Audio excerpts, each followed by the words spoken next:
बिस्मिल्लाहिर्रहमानिर्रहीम, अस्सलामु अलैकुम एंड गुड मॉर्निंग पाकिस्तान। आप देख रहे हैं रोही एट 10 और मैं हूं आपका मेज़बान तिहामा आज़म।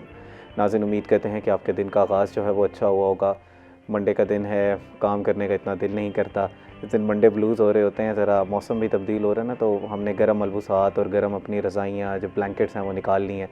निकलने का दिल नहीं करता, लेकिन बहरहाल हमने निकलना है, काम करना है, मेहनत करनी है। अपने लिए भी कुछ तरक्की में जो है वो अपनी तरक्की के लिए भी काम करना है, मुल्क की तरक्की में भी अपना छोटा सा एक हिस्सा डालना है। नाज़रीन, उम्मीद करते हैं कि जो हमें तलकीन की जा रही है हुकूमत की तरफ से, क्योंकि स्मोक का मौसम है तो कहा जा रहा है कि आपने मास्क का इस्तेमाल करना है, तो लाजमी उस पर अमल करें ताकि आपको जो है वो जो मौसमी बीमारियाँ और जो स्मोक की वजह से होने वाली बीमारियाँ उनसे आप बच सकें। आज के प्रोग्राम में नाज़रीन हमने बड़े अहम मौजू पे बात करनी है। हम हमेशा ये तलकीन कहते हैं कि डॉक्टर्स जो हैं वो, हमारा एक गिला होता है कि डॉक्टर्स कोई स्किल क्यों नहीं सिखाते आम पब्लिक को। जैसे CPR की टेक्निक्स हैं पूरी दुनिया में सिखाई जाती हैं, फ़र्स्ट एड की टेक्निक्स हैं वो क्यों नहीं सिखाई जाती।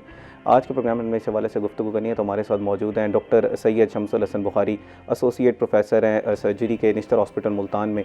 एक निश्तर हॉस्पिटल में स्किल लैब बनाई गई है, वो क्या है, क्यों है, किस तरह बनाई गई, कितनी लागत से बनाई गई, क्या आम शहरी भी उधर से स्किल सीख सकते हैं, तो इस हवाले से तफसील हम गुफ्तगू करेंगे। अस्सलाम वालेकुम sir, welcome to the show.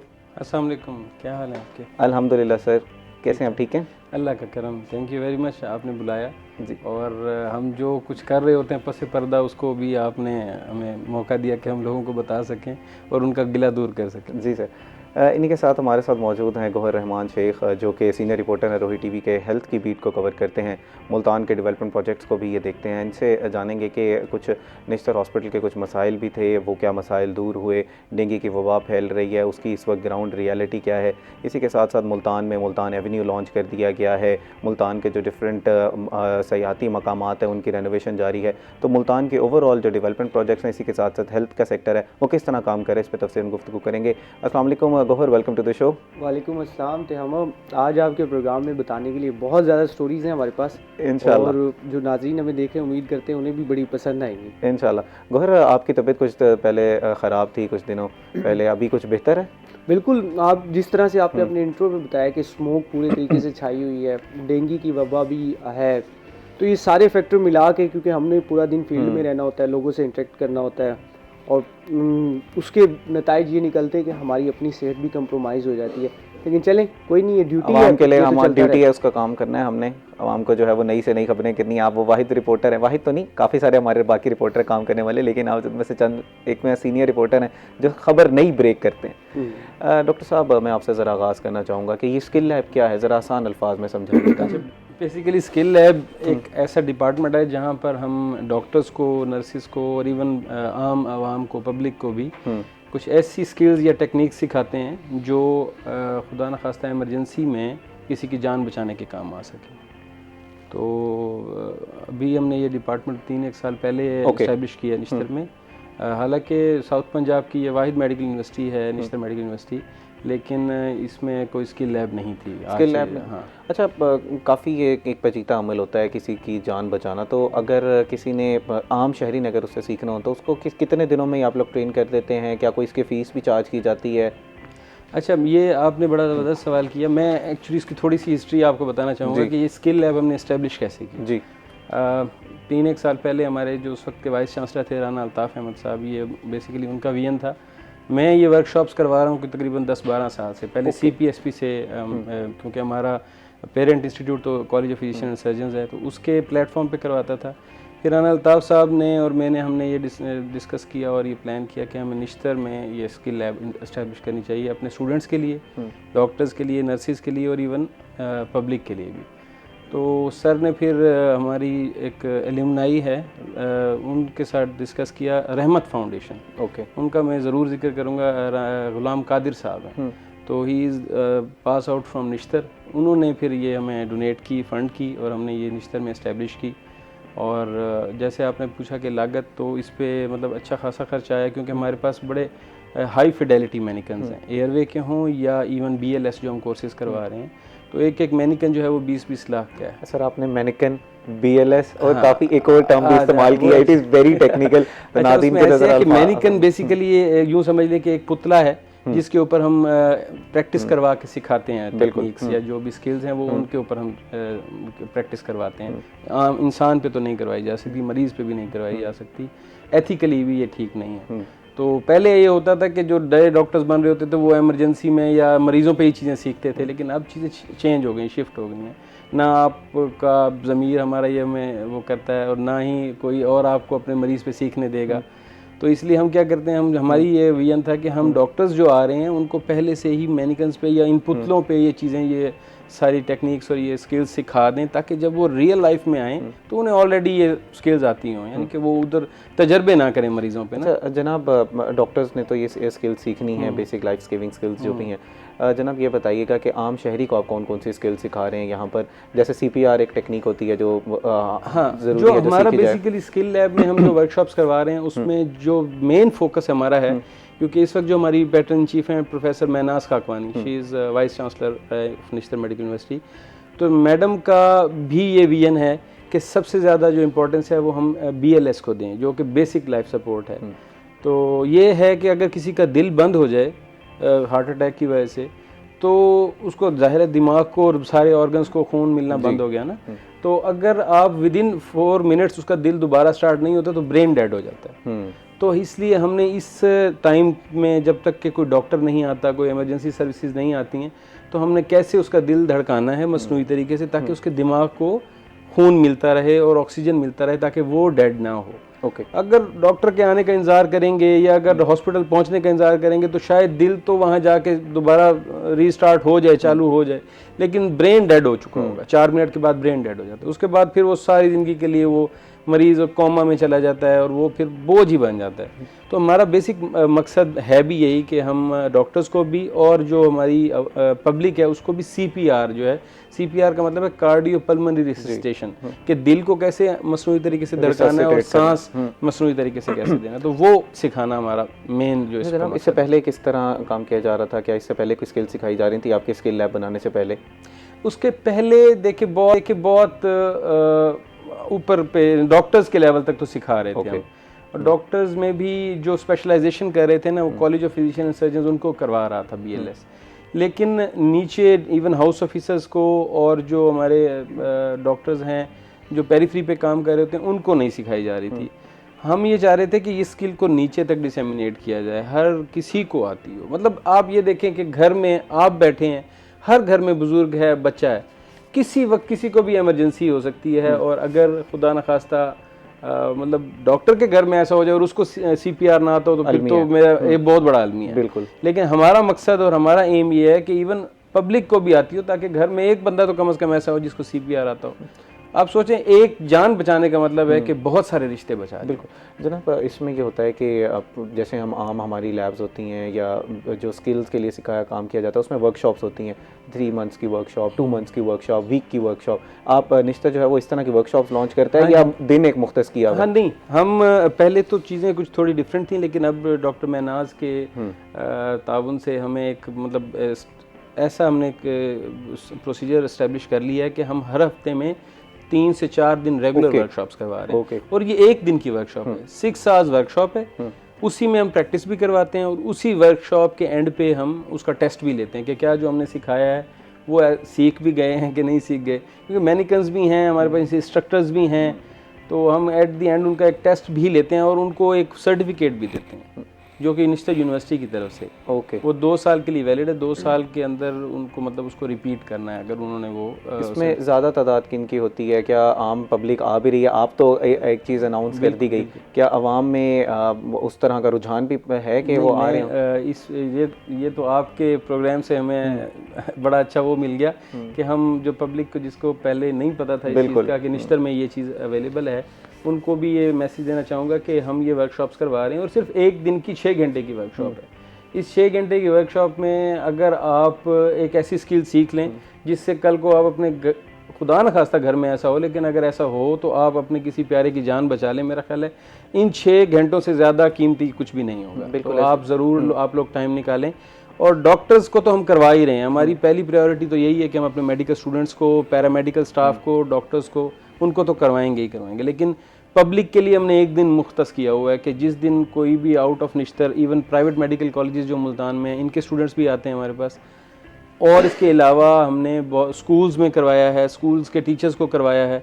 उसमें मेरा ही लालच था, क्योंकि देखें मेरे बच्चे स्कूल जाते हैं, मैं ये चाहता था कि बच्चों को जहाँ वो जाते हैं वो भी थोड़ा सा इन्वायरमेंट सेफ़ हो। तो वो हमने स्कूल के टीचर्स को भी करवाया, हमने मतलब जो भी हो सकता है हमने इस पे ज़रा तफसीलन हम गुफ्तगू करेंगे। कुछ मैं जानना चाह रहा हूँ गौहर साहब से, कुछ ग्राउंड रियलिटी क्या है।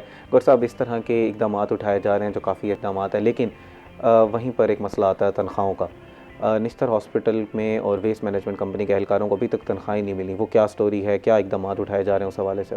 बिल्कुल तिहामा, जैसे डॉक्टर शमसुल हसन हमारे साथ मौजूद हैं, ये उनमें से है, क्योंकि मैं मेडिकल की बीट करता हूँ, मेरा इनके साथ इंटरेक्शन भी रहता है। इनकी लैब मैंने फिजिकली तौर पर भी विजिट की हुई है। ये बड़ा मोहब्बत करते हैं, उसके साथ जुड़े हुए हैं ये। और ये चीज़ ऐसी है कि जब तक आप इसके साथ अपनी अटैचमेंट डेवलप नहीं करेंगे तब तक इस प्रोजेक्ट को आप लेकर नहीं चल सकते। क्योंकि इसमें मैंने ये देखा है कि ये इसके अंदर ना तो निश्तर मेडिकल यूनिवर्सिटी का कोई मफाद है, ना कोई डॉक्टर साहब मफाद आमा के लिए काम किया जा रहा है। लेकिन ये क्या है कि वही आपके वाली बात कि अगर किसी की जान बच जाए, और इस चीज़ को लेकर, ह्यूमैनिटी को लेकर ये डॉक्टर साहब लेकर जा रहे हैं। बड़ा अच्छा इनिशिएटिव है, इस पे लोगों को भी ज़्यादा आना चाहिए। डॉक्टर साहब ने तो बल्कि हमें भी ऑफर किया कि आप भी सीखें, और मैंने डॉक्टर साहब से सीखा भी है कि यार ये बड़ा ज़रूरी है। बिल्कुल ऐसा ही है। अगर आपको CPR नहीं आती तो मैं ये देखता हूँ कि बहुत से ज़्यादा जो लोग हैं वो अपनी जान की बाजी इसमें आ रहे हैं। कार्डिक के मामलात आप देख रहे हैं, लोग पड़े हुए हैं, किसी को पता ही नहीं है कि इसको हमने बचाना कैसे है। एम्बुलेंस को आप कॉल कर रहे हैं, रेस्क्यू का एम्बुलेंस का ड्यूरेशन भी 7 to 8 मिनट्स होता है। और डॉक्टर साहब ने जिस तरह से बताया कि 4 मिनट्स में आपका ब्रेन जो है वो काम करना छोड़ जाता है। तो लोग अगर वहीं पे रिस्पॉन्ड कर दें तो वो ब्लड की सर्कुलेशन बढ़ेगी। तो ये बड़ा ज़रूरी चीज़ है। ये बेसिक्स ट्रेनिंग्स हैं जो बैनुल-अक़वामी तौर पर जो है इंटरनेशनली जो डेवलप्ड कंट्रीज़ हैं वहाँ पर ये बुनियादी तौर पर दी जाती हैं। अब हम आ जाते हैं अपने सवाल की तरफ। जहाँ पर आप देखेंगे कि अच्छी चीज़ें हो रही हैं, वहीं पे डॉक्टर साहब भी उस इदारे का हिस्सा है।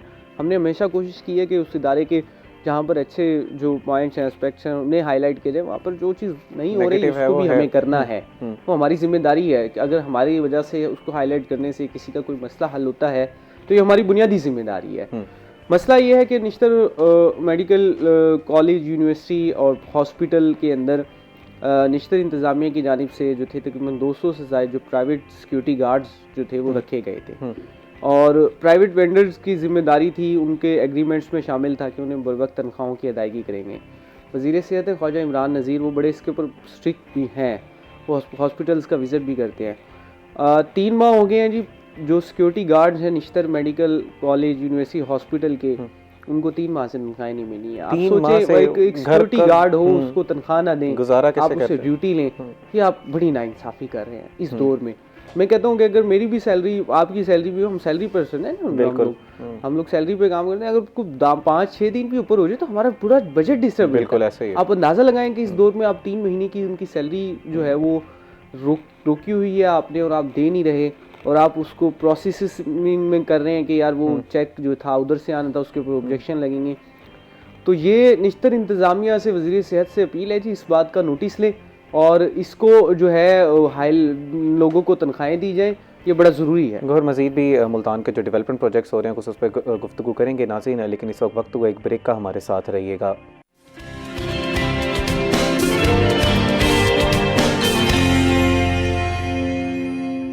वेलकम बैक नाज़रीन। ब्रेक से पहले गौहर साहब जो है हमें बता रहे थे कि इस वक्त तनख्वाहें नहीं दी जा रही हैं निश्तर मेडिकल जो यूनिवर्सिटी के कुछ सिक्योरिटी गार्ड्स हैं। उम्मीद करते हैं कि इंशाल्लाह उनका जो है ये मसला हल होगा। जहाँ पर तनख्वाहें नहीं दी जा रही वहाँ पर कुछ मुफ्त खाने का भी कुछ इंतज़ाम किए गए हैं, कुछ 1000 लोगों को मुफ्त खाना दिया जा रहा है। गौहर साहब, ये क्या स्कीम है और किस तरह का, ये क्या प्रोजेक्ट है? बिल्कुल, मैं पुराने टॉपिक को हम कंप्लीट कर लें। उसमें ये है कि इसमें एडिशन में ये कर दूँ कि सिक्योरिटी गार्ड 200 से ज़ायद हैं, उन्हें तनख्वाहें नहीं मिली। इसके अलावा जेनिटोरियल स्टाफ है जो सफाई वगैरह करता है, वो भी तकरीबन कोई इतने ही हैं, उन्हें भी तनख्वाहें नहीं मिली। तो ये मेरे ख्याल से एक पैटर्न बन गया हमारे यहाँ पे कि आपने काम लेना है और आपने लोगों को अदायगियाँ नहीं करनी। यही सूरत हाल मुल्तान वेस्ट मैनेजमेंट कंपनी में दिखाई देती है। आपने सफाई वर्कर्स से और जो उनका मॉनिटरिंग स्टाफ है, असिस्टेंट्स हैं, उनसे उन्हें आपने काम ले लिया, 200 के करीब वो भी हैं। उन्हें भी तनख्वाहें जो हैं वो मुल्तान वेस्ट मैनेजमेंट कंपनी निजी कॉन्ट्रैक्टर था जिसने अदा करनी थी, वो नहीं कर रहा। जो लोग काम कर रहे हैं उनके साथ बड़ा जुल्म ये होता है कि उनको शटल कॉक बनाया जाता है। उनको अब कहा जाता है कि आपको वेस्ट मैनेजमेंट कंपनी की तरफ से अदायगी नहीं हो रही, और दूसरी जानिब जो प्राइवेट कॉन्ट्रैक्टर है, वेंडर है, एक बार कभी उनके पास भेजा जाता है। तो लोगों की ये मुश्किलात है यार, काम लेने उनसे तनख्वाहें तो अदा करें। ये इसके ऊपर वज़ीर आला पंजाब से भी हम जो है वो अपील करेंगे, इस पर नोटिस ले। वेस्ट मैनेजमेंट कंपनी के वर्कर्स हैं वो 3 माह से गौर उनकी साहब, तनख्वाहें ये नहीं सवाल ज़रा एक ऐसा थोड़ा सा मुतनाज़ा भी हो सकता है, लेकिन आपका थोड़ा लिंक भी रहता है, अफसरान के साथ आप बैठते हैं। ज़रा बताइएगा कि आपने उनके पर्सनली ये मुद्दा उठाया है कि यार गरीब लोग हैं, इनकी तनख्वाहों का क्या बंदोबस्त किया जा रहा है? बिल्कुल, हमेशा हमने उठाया है। आपने एक फोर्स देखी होगी, सिविल डिफेंस फोर्स। जी, CDA। वो आपको assistant commissioner, commissioner, deputy commissioners इनके साथ ड्यूटियां करते हुए दिखाई देंगे, इनके प्रोटोकॉल में दिखाई देंगे। क्योंकि प्रोटोकॉल साहब बहादुर का मुकम्मल नहीं होता, 2-4 आपके पास जो गार्ड वगैरह ना हो, लेकिन काम उनसे ले लिया जाता है, उनसे भी तनख्वाहें नहीं दी जाती। 3-3 महीने, 6-6 महीने उनको तनख्वाह नहीं। हमने हमेशा उनका भी मसला उठाया है। इनका मसला भी देखें, हम टीवी पे उठा ही सकते हैं और अफसरान को रिक्वेस्ट कर सकते हैं। हमारी कोशिश यही होती है और मसले हल भी होते हैं। तो कम से कम आप 3 महीने की नहीं दे रहे, जो थोड़ा सा बजट रिलीज कर दें, महीने 2 की दे दें यार, उसको कुछ ना कुछ लाएं ताकि घर का सर्कल चल सके। ये बड़ा ज़रूरी है। तनख्वाह के बगैर आप काम नहीं ले सकते, ये अनएथिकल भी है और ये बुनियादी जो राइट्स हैं उनकी खिलाफ वर्जी है। और ये बुनियादी तौर पर जो कॉन्ट्रैक्ट आप करते हैं, साइन करते हैं, ये उसकी भी खिलाफ वर्जी है। बिल्कुल, क्योंकि आप अगर तनख्वाह नहीं अदा करेंगे वर्कर को, तो इस्लाम तो वैसे भी इस बारे में बड़ा सख्त है। और इस्लाम का तो बड़ा ही एक वो है कि आप पसीना खुश्क होने से पहले तनख्वाह अदा करें। और आपने तो पसीने खुश्क क्या होने, आपने तो पसीने निकलवा दिए, 3-3 महीने तनख्वाह नहीं मिलेगी। और अगर आप आवाज़ उठाएंगे तो आपको नौकरी से निकाल दिया जाएगा। पहले ही हमारे यहाँ पे जॉब नहीं है। तो वज़ीर सेहत के लिए बड़ा चैलेंज है। वो अपर पंजाब में, लाहौर में हम देखते हैं, वहाँ काम करें इमरान नज़ीर साहब, आएँ ज़रा निश्तर हॉस्पिटल जाएँ, ज़रा जाएँ, चेक करें क्या क्या हो रहा है सिक्योरिटी गार्ड्स के साथ। और जो और हॉस्पिटल्स हैं वहाँ पर के 15-15 हज़ार रुपये सैलरीज दी जा रही हैं और उनके जो अच्छा, ये एक हमारे यहाँ एक लेबर डिपार्टमेंट भी है, काफ़ी फाल डिपार्टमेंट है, काफ़ी छापे भी मारे जा रहे हैं आजकल चाइल्ड लेबर के हवाले से। तो वो लेबर डिपार्टमेंट नहीं सारे देख रहा कि हालात क्या हैं इस वक्त निश्तर के? अच्छा, लेबर डिपार्टमेंट जो है ना जी, बस जब उनके ऊपर कोई प्रेशर डेवलप होता है, थोड़ा सा परफॉर्मेंस वगैरह शो करनी होती है, तब आपको एक्टिव नज़र आएगा। कौन सा लेबर डिपार्टमेंट यहाँ काम कर रहा है मुझे बताएं। कितनी चाइल्ड लेबर आपको नज़र आएगी, उसके हवाले से ही काम कर लें यार आप। चलें को जो हमारे यहाँ पे इंडस्ट्रियल स्टेट है, फैक्ट्रीज़ हैं, साउथ पंजाब का बड़ा शहर है, मज़दूरों का इस्तेसाल हो रहा है, कौन से लेबर डिपार्टमेंट ने उस हवाले से काम कर लिए हैं? तो ये डिपार्टमेंट बनाए तो इन्हीं मकसद के लिए गए थे जिनके ऊपर हम बात कर रहे हैं, इनकी जिम्मेदारी थी। लेकिन ये डिपार्टमेंट काम नहीं कर रहे। जब काम नहीं कर रहे तो लोगों का इस्तेसाल भी हो रहा है। जो अफसरान थे जिनको यहाँ पर भेजा गया था, उनकी बुनियादी तौर पर जिम्मेदारी है कि वो ये काम करें। लेकिन अपनी, आपको यहाँ हमारे यहाँ पे पैटर्न आपने देखा होगा, हर बंदा अपनी बुनियादी जिम्मेदारी छोड़कर दूसरे काम ज़रूर करता है, जो काम करने वाले थे वो नहीं करता। अब हम आ जाते हैं मुल्तान के हवाले से। कमिश्नर मुल्तान आमिर करीम खान बड़े ही अच्छे और बड़े ज़बरदस्त ऑफिसर हैं। मुल्तान के लिए ब्लेसिंग भी हैं, साउथ पंजाब के लिए जो कुछ वो मुल्तान के लिए कर रहे हैं, क्योंकि उनका तजर्बा है और वो रहे मुल्तान में, पढ़े मुल्तान में। जब आप एक जगह पे रहते हैं और आप एक अच्छी पोस्ट पर आ जाते हैं तो आपको पता होता है कि इस शहर के मसाइल क्या हैं, डिलीवर किस तरह से हो सकता है। आपने उनके प्रोजेक्ट देखे होंगे जब वो डिप्टी कमिश्नर भी रहे हैं यहाँ पे। जब आप डिप्टी कमिश्नर रहते हैं तो आप ग्राउंड को बेहतर अंदाज में रीड कर लेते हैं। अब उन्हें कमिश्नर बनने का मौका मिला तो वो बड़ा अच्छा डिलीवर करें। मुल्तान में एक चीज़ की बड़ी कमी दिखाई देती थी, हमने लाहौर में देखा, इस्लामाबाद में देखा कि यादगारें बनी हुई थी, चौक्स डेवलप थे। बिल्कुल, उन्होंने तकरीबन कोई 8 के करीब जो खूबसूरत चौक है, निश्तर चौक आप देखें खूबसूरत, MDA का चौक देखें, ये पहचान होते हैं, आइडेंटिटी होती है। बड़े चौक हैं, उनको वाकई रेनोवेट किया जा रहा है, काफी खूबसूरत बनाया जा रहा है। प्राइवेट और पब्लिक पार्टनरशिप के साथ काफी अच्छा काम किया जा रहा है। ये PPP मूड पे वो सारी चीजें लेकर चलते हैं और इसमें गवर्नमेंट के कोशिश करते हैं कि जो एक्सपेंस हो उनको कम से कम यूटिलाइज किया जाए। 2 नंबर पे आपने देखा है उसको उन्होंने एक्सपेंड कर दिया है, खुला कर दिया है। और जो ट्रैफिक सिग्नल्स है 9 नंबर से आगे वो जो हमारा बाईपास का चौक है, मुल्तान एवेन्यू वाला, उस पे भी जरा प्रोजेक्ट पर रोशनी डालिएगा। जी, मुल्तान एवेन्यू एक प्रोजेक्ट आ रहा है जी, मुल्तान की इंतजामिया इसको लेकर चल रही है, कमिश्नर मुल्तान इसको लेकर चल रहे हैं आमिर करीम खान, और बड़े विजन के साथ चल रहे हैं। क्योंकि कोई भी मंसूबा होता है वो कामयाब तब होता है जब उसके लिए आगे आप जो है 5 से 10 साल की या 20 साल की, 50 साल की प्लानिंग के तहत चलें, मंसूबाबंदी के साथ। तो मुल्तान अनप्लान्ड सिटी है, प्लान नहीं है। तो अब शहर का जो फैलाव है वो बढ़ता हुआ दिखाई दे रहा है, DHA की तरफ जा रहा है। आपको जो है वो बंद बोसन की तरफ जाते हुए दिखाई, मुख्तलिफ मुल्तान का जो स्केल है वो बढ़ रहा है। तो ऐसे में हमें नई मार्केट्स की ज़रूरत थी, हमें नए शॉपिंग सेंटर्स की ज़रूरत थी जहाँ पर एक जगह पर सारी चीज़ें हो सकें। ब्रांड रोड आप देखेंगे वो इतना बोझ नहीं उठा सकता आइंदा आने वाले 5-7 सालों में। वहाँ पर आप पैदल भी नहीं चल सकते, रात के टाइम इतना रश हो जाता है कि बंदा और खास तौर पर जिस दिन इवेंट्स आ जाएं जैसे ईद या कोई बड़े इवेंट्स आ जाएं तब तो बिल्कुल ही वहाँ पर बिल्कुल चौक हो ये जाता बड़ा है एक हो गया है, मसला बन गया था। इसी को के लिए लाहौर की तर्ज पर जो है कमिश्नर मुल्तान आमिर करीम खान का ये प्रोजेक्ट है जिसको सीएम पंजाब मरीम नवाज की जानिब से गो हेड मिला है। 4 अरब रुपए से ज़ायद का ये प्रोजेक्ट है जिसमें जो है मुल्तान का जो आप ये बाईपास से ऑनवर्ड आप वापडा टाउन क्रॉस करें और मत्ती तल तक इस रोड को जो है खूबसूरत बनाया जाएगा, इसके ग्रीन बेल्ट्स बनाए जाएंगे, डस्ट फ्री रोड बनाया जाएगा और जो सहूलत हो सकती है वो इस रोड के ऊपर दी जाएगी। और आप ये देख रहे होंगे कितनी तेज़ी से वहाँ पर बिजनेस डेवलप हो रहा है। जो ब्रांड रोड की कैपेसिटी थी वो आप सारी चीज़ें आप देखेंगे वहाँ पे सारी ब्रांड्स आती हुई दिखाई दे रही हैं और आपको एक रोड के ऊपर एक मकाम के ऊपर आपको हर चीज़ मिलेगी, आपको फैसिलिटी भी मिलेगी, आपको ग्रीनरी भी नज़र आएगी। जिस तरह से लाहौर का आप कनाल रोड देखते हैं, खूबसूरत रोड है लाहौर में, इस चीज़ की कमी दिखाई देती है मुल्तान में, साउथ पंजाब में। मुल्तान में तो आपको फिर कुछ नज़र आ जाएगा, आप साउथ पंजाब की तो हालत नहीं देख सकते, आपको बड़ा बैकवर्ड एरिया लगता है। अभी आपने एक इम्पोर्टेंट बात की यहाँ पर डस्ट फ्री रोड की। वो डस्ट फ्री रोड क्या है, किस तरह एक रोड है उसके ऊपर मिट्टी तो आनी है, किस तरह उसको कंट्रोल किया जा सकता है? विहाड़ी रोड के बारे में भी कहा जा रहा था कि वो डस्ट फ्री रोड बनाया जा रहा है लेकिन अभी उस वक्त उधर तो मट्टी नजर आती है इस वक्त। अच्छा, मुल्तान के हवाले से डॉक्टर साहब मैं एक चीज़ बताऊँ, मुल्तान की ना पहचान जब भी आती है ना, हमने ये एक शेर है गर्मा गोरिस्तान की धरती। अब ये एक खूबसूरत शेर भी है लेकिन ये एक बहुत बड़ा ना अफसरान जो काम नहीं करना चाहते ना उनके लिए रिलीफ भी है। वो रिलीफ इसलिए यार क्या हमारे नसीब में रह गई है ये मट्टी धूल? कौन सी जगहों पे, क्या आपके पास क्या दुबई के सहराएं, अरब के सहराएं, उनसे ज्यादा मट्टी है आपके इधर? ये ना काम करने के तरीके कार होते हैं कि आपने एक शेर को इस्तेमाल करना चाहिए। मुल्तान तो मट्टी है, हर रोड के ऊपर चल जाए मट्टी धूल के ढेर लगे हुए हैं।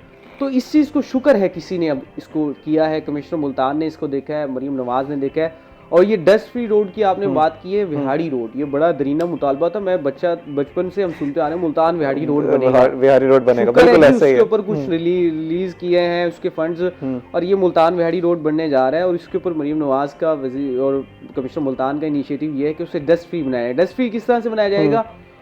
डस्ट फ्री इस तरह से बनाया जाएगा कि उधर जो रोड के अतराफ में आप देखते हैं ना, जो कच्ची सड़कें होती हैं और जो मिट्टी डली होती है, आपको उस रोड की जो लेंथ है उसके दौरान आप देखेंगे कुछ भी आपको कच्चा नजर नहीं आएगा, आपको टफ टाइल नजर आएगी फुटपाथ पर के ऊपर। आप पैदल चलने वाले के लिए सर्विस रोड होगा, वो भी आपको टफ टाइल लगा हुआ होगा। और उसकी सफाई के लिए खुसूसी तौर पर जो मशीनरी है वो भी परचेज की जाएगी, जिसकी जिम्मेदारी होगी वो उसी रोड के ऊपर मौजूद होगी।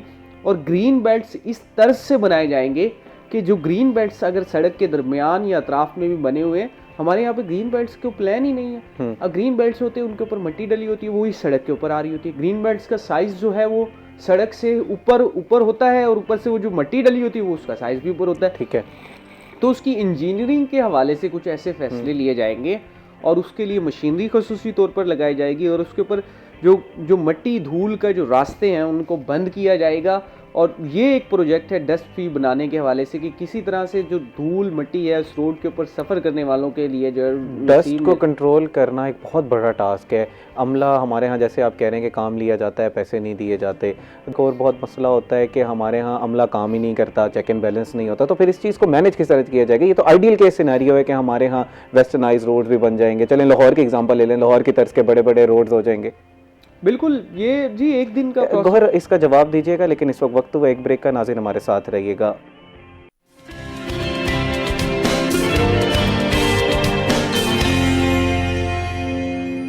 वेलकम बैक नाज़रीन। ब्रेक से पहले हम मुल्तान के प्रोजेक्ट्स के हवाले से बात कर रहे थे। मुल्तान के अंदर काफ़ी ज़्यादा जो है वो डेवलपमेंट प्रोजेक्ट्स लॉन्च कर दिए गए हैं। गौहर ने बड़ी जो है वो एक्सटेंसिवली उसको कवर किया और बताया कि इस वक्त क्या क्या प्रोग्राम्स लॉन्च किए गए हैं। नाज़रीन, हम एक बहुत ही इंपॉर्टेंट टॉपिक पर बात कर रहे थे। डॉक्टर साहब हमारे साथ मौजूद थे। हम लाइफ सेविंग स्किल्स के हवाले से बात कर रहे थे। मैं जानना चाहूँगा कि हम तो जब ये सुनते हैं डॉक्टर्स के बारे में कि उनके पास ये स्किल्स होते हैं, कुछ डॉक्टर्स के अंदर तो गॉड सिंड्रोम्स भी पैदा होना शुरू हो जाते हैं कि हम जान बचाते हैं, तो डॉक्टर्स को ये सिखाने की नौबत क्यों आ गई? जनाब ज़रा बताइएगा, आपने कहा कि हम डॉक्टर्स को भी सिखा रहे हैं, पैरामेडिक्स को भी सिखा रहे हैं, आम शहरियों को तो चलें आपने सिखाना है, तो डॉक्टर्स को किस तरह सिखाया जाता है? अच्छा तिहामा, ये जो स्किल्स ख़ास तौर पे जो CPR है ना, जी। ये बेसिकली अमेरिकन हार्ट एसोसिएशन जो है उसको पूरी दुनिया में इसको सुपरवाइज़ करती है, और ये एक ऑन गोइंग प्रोसेस है। वो हर 5 साल बाद इसकी जो रिकमेंडेशंस हैं वो चेंज हो जाती हैं कि कितना ज़ोर लगाना है, कितनी डेप्थ अचीव करनी है, आपने जब चेस्ट को कंप्रेस करना है, चेस्ट को प्रेस करना इस बात को तफसील बताइएगा। हमने जब बचपन में हमें जब सिखाया जा रहा था स्कूल्स में, तो वो सिखाया जाता था कि आपने इतनी ज़ोर से प्रेस करना है कि आपकी रिब्स जो हैं वो आपको अंदेशा होकर टूट सकती अच्छा, हैं। यही मैं आपको बताऊं कि जब मैंने हाउस जॉब की थी ना, मुझे भी यही बताया गया था। ठीक तो ये एक मतलब यूँ समझ लें कि गलत फहमी है। ज़रूरी नहीं है कि रिब्स टूटें। हमारा मकसद ये होना चाहिए कि हमने 5 सेंटीमीटर या 2 इंचेस की डेप्थ अचीव करनी है। इतना डीप हमने उसको डॉक्टर साहब, इसके बारे में ज़रा हम तफसीलन बात करेंगे। मैं चाहूँगा कि आप हमारे ये स्किल सिखा के भी जाएं, हमें थोड़ा सा बेसिक बता दें। लेकिन वो जो मैंने आपसे बुनियादी सवाल पूछा था उसका जवाब अच्छा, दीजिएगा। उसमें ये है कि डॉक्टर्स असल में ये हर 2 साल बाद 5 साल बाद इसकी चेंज हो जाती है ना कि कितनी डेप्थ होनी चाहिए, क्या रेट होना चाहिए। वो हर बंदे को ना इसको अपडेट करना चाहिए खुद को। लेकिन हमारे डॉक्टर्स ज़ाहिर है मसरूफियात और फिर यहाँ पे प्रेशर इतना है, वर्क प्रेशर इतना है कि टाइम नहीं होता, तो वो भी स्किल्स सीख तो लेते हैं लेकिन फिर वो उसको प्रैक्टिस नहीं कर पा रहे होते या वो अपडेट नहीं कर पा रहे होते। तो उनके लिए भी ये ज़रूरी था कि उनको ये हम दोबारा से एक रिफ्रेशर करवाएं। और जो नए हमारे मेडिकल स्टूडेंट्स आ रहे हैं, डेफिनेटली उन्होंने तो सीखा ही नहीं है, तो उनको भी सिखानी थी, या अगर सीख भी रहे थे तो वो जाके मरीज़ों पे सीख रहे थे, तो वो हमें अब कबूल नहीं था। तो इसलिए हमने फिर ये स्किल लैब इस्टेब्लिश की है कि एक तो जब वो रियल लाइफ में जाएं उससे पहले उनको ये स्किल आती हो। दूसरा ये कि जो डॉक्टर्स करके भूल चुके हैं या प्रैक्टिस नहीं कर पा रहे हैं या जो अभी पुरानी तर्ज पे चले जा रहे हैं कि रिब्स अभी तक तोड़ी जा रहे हैं, उनको सिखाया जाए कि बस अब रिब्स तोड़ना बंद कर दें, ज़रूरी नहीं है कि रिब्स टूटें। अच्छा जनाब, ये बताइएगा कि कितने जो अभी तक आप लोगों को सिखा चुके हैं, आम पब्लिक अगर मैं बात करूं, कितने सर्टिफिकेट्स आप दे चुके हैं? अच्छा, इसमें ये है कि हमारे पास शुरू में तो जब हमने शुरू किया तो प्रॉपर हमारे पास स्टाफ नहीं था, तो हम इसका record for the few months नहीं मेंटेन कर सके, तो उसमें भी बहुत सारे लोगों ने सीखा। लेकिन अब इस वक्त ऑन रिकॉर्ड हमारे पास 3700 including all the doctors and public ना, 3700 लोगों को हम ये वर्कशॉप करा चुके हैं। तो इट्स अ बिग नंबर, और इसमें मेरा ख्याल है कि ऑलमोस्ट 700 तो जो हमारे हैं वो नॉन डॉक्टर्स हैं। तो ये भी अल्लाह का शुक्र है कि बहुत अच्छा नंबर है, और लोगों ने बड़ा अच्छा रिस्पांस दिया। जो सीख के गए उन्होंने फिर अपनी फैमिली के और लोगों को भी कहा कि यार आप भी सीखें। और 6 घंटे हैं, 6 घंटों में क्या जाता है। बिल्कुल।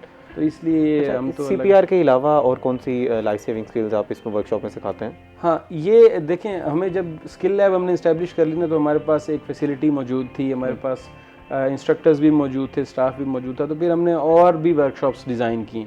इसके जो BLS है बेसिकली, ये तो एक AHA की एक वर्कशॉप है ना, उसको हम इसको BLS कह तो नहीं सकते क्योंकि वो AHA का ही एक कॉपीराइट समझ लें है। तो हम वही तरबियत वही दे रहे हैं, लेकिन उसका नाम BLS नहीं है, उसका नाम हमने BCLS रखा है। इसके अलावा फिर हमने वर्कशॉप्स और डिज़ाइन की जो हमारी अपनी फैकल्टी थी वहाँ पे। उसमें हमने एक वर्कशॉप रखी है फर्स्ट एड लाइफ सपोर्ट। उसमें हम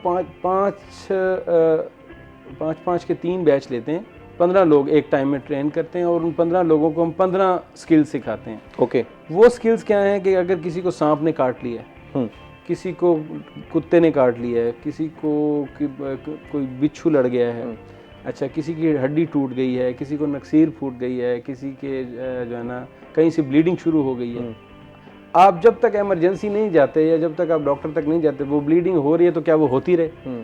ये तो एक्सेप्टेबल नहीं है। अभी जैसे सैलाब की सूरत हाल थी तो वहाँ पर काफ़ी सांप और इस तरह की सिचुएशन काफ़ी ज़्यादा थी। वो हमने उसमें ये हमने सारी ऐड की हुई है ना, 15 स्किल्स हैं। अच्छा, किसी की उंगली कट गई, अब चूंकि सर्जरी इतनी तरक्की कर गई है कि कटी हुई उंगली टांग दोबारा लग जाती है, लेकिन वो तब लग सकती है कि उसे प्रॉपरली प्रिजर्व किया जाए, और वो फ्रीज कैसे करना है, प्रिजर्व कैसे करना है, वो हम सिखाते हैं। अच्छा, किसी को मिर्गी का दौरा पड़ गया, बहुत सारे लोग कहते हैं जी इन्हों खला सिंघाओ, ऐसे है कि नहीं, जूता सिंघाएं इसको। बिल्कुल, जूता सिंघाना उसकी ट्रीटमेंट नहीं है या उसकी फर्स्ट एड भी नहीं है, उसको कैसे फर्स्ट एड देनी है ये भी हम उस वर्कशॉप में सिखाते हैं। तो उसमें बहुत सारी 15 तकरीबन स्किल्स हैं, उसमें 15 से 16 जो हम उसमें सिखाते हैं। उसके अलावा एक वर्कशॉप है जो सिर्फ डॉक्टर्स के लिए, that is critical airway management. क्योंकि एक मरीज़ आपके पास आया है, उसकी सांस की नाली बंद है या सांस की नाली को हमने किसी तरह से यूज़ करना है उसको सांस देने के लिए, वो कैसे हम वो जो एक पाइप लगाया जाता है, वो हम एंडोट्रेकियल ट्यूब डालते हैं, और भी बहुत सारे तरीके हैं, वो 10-12 तरीके हैं कि हमने सांस की नाली को खोलना कैसे, तो वो भी हम करवा रहे हैं। That is very very. ये तो डॉक्टर माजत के साथ हम सीजन्स जब देखते हैं और इसमें जब मुझे काफ़ी शौक है इस तरह के सीजन्स हेल्थ के देखने का, तो डॉक्टर्स के हज़रात पे ये जो आप टेक्निक बता रहे हैं ये तो फर्स्ट ईयर सेकंड ईयर में नहीं सिखा दी जाती? नहीं सर, ये तो ये इसको हम कहेंगे ये एडवांस स्किल है। ओके, एडवांस ये ऐसे नहीं, हम मेडिकल स्टूडेंट्स को तो हम ये CPR या फर्स्ट एड लाइफ सपोर्ट तो हम करा सकते हैं, लेकिन एयरवे मैनेजमेंट ये एडवांस स्किल है। इसके लिए आपको इक्विपमेंट भी चाहिए, आपको प्रॉपर ट्रेनिंग भी चाहिए, आपको प्रॉपर नॉलेज भी चाहिए। ओके, आपको पूरी एनेटमी आती हो, फिर आपने मैनिकन्स हों, हाई फिडेलिटी मैनिकन्स हों जिन पे आप सीखें, वही जो मैंने आपको बताया कि हमारे पास डमीज़ हैं उन पे सिखाते हैं। प्रैक्टिस के बाद आप आते हैं, वरना आप देखें ना मुंह के अंदर जाके भी फिर यहाँ पे आपकी वो पड़ी। वो मैंने भी वो एपिसोड देखी है, वो मैं खैर गुड डॉक्टर की है जी जी जी, जिसमें वो पाइप के साथ, हाँ जी हाँ जी, वो तो फिल्मी तो किया जा सकता है, लेकिन हम नहीं समझते कि ऐसा मुमकिन है। गुड डॉक्टर में भी है। बल्कि मैं इसमें ऐड ऑन करूँगा, ये इमरजेंसी में थे, PGR थे, बड़े फंसे हुए थे इसमें, तो MS साहब ने विजिट किया, राव साहब ने, तो राव साहब ने ये बड़ा एक स्किल है, वो नहीं वो कर पा रहा था वो डॉक्टर, तो राव साहब ने उसको खुद जो है वो ट्रीटमेंट उसकी की, और वो जो आप कह रहे हैं वो पाइप ट्यूब जो है वो उन्होंने खुद डाली, और ये बड़ा स्किल्ड है और इसके अंदर डिसीजन लेना होता है। बिल्कुल ऐसे ही है, मैं वही समझना चाह रहा था कि हम सीजन्स, हम तो एक टेक्निकल लेमैन के तौर पे हम सीजन्स देख रहे होते हैं और वहां से फिर मुतासिर हो रहे होते हैं, मैं इससे समझना चाह रहा किसी को आपने ना बॉल पेन मारना नहीं है। ठीक है सर, ओके, वो सिर्फ वो सीजन की हद तक तो ठीक है, लेकिन उसकी प्रॉपर ट्रेनिंग है। कुछ चीज़ें हैं जो हम सिखाते हैं, फर्स्ट एड में भी सिखाते हैं कि जॉ चिन लिफ्ट, जॉ थ्रस्ट, ये कुछ ऐसे मैनूवर्स हैं जिससे किसी हद तक एयरवे ओपन हो जाता है, लेकिन प्रॉपर एयरवे पेटेंसी। डॉक्टर इसमें एक बड़ा अहम सवाल है कि आप इसकी क्या कोई फ़ी भी चार्ज करें, इसका ज़रा जवाब दीजिएगा। मज़ीद भी इससे तफसील गुफ्तगू करेंगे, लेकिन इस वक्त एक ब्रेक का, नाज़रीन हमारे साथ रहिएगा।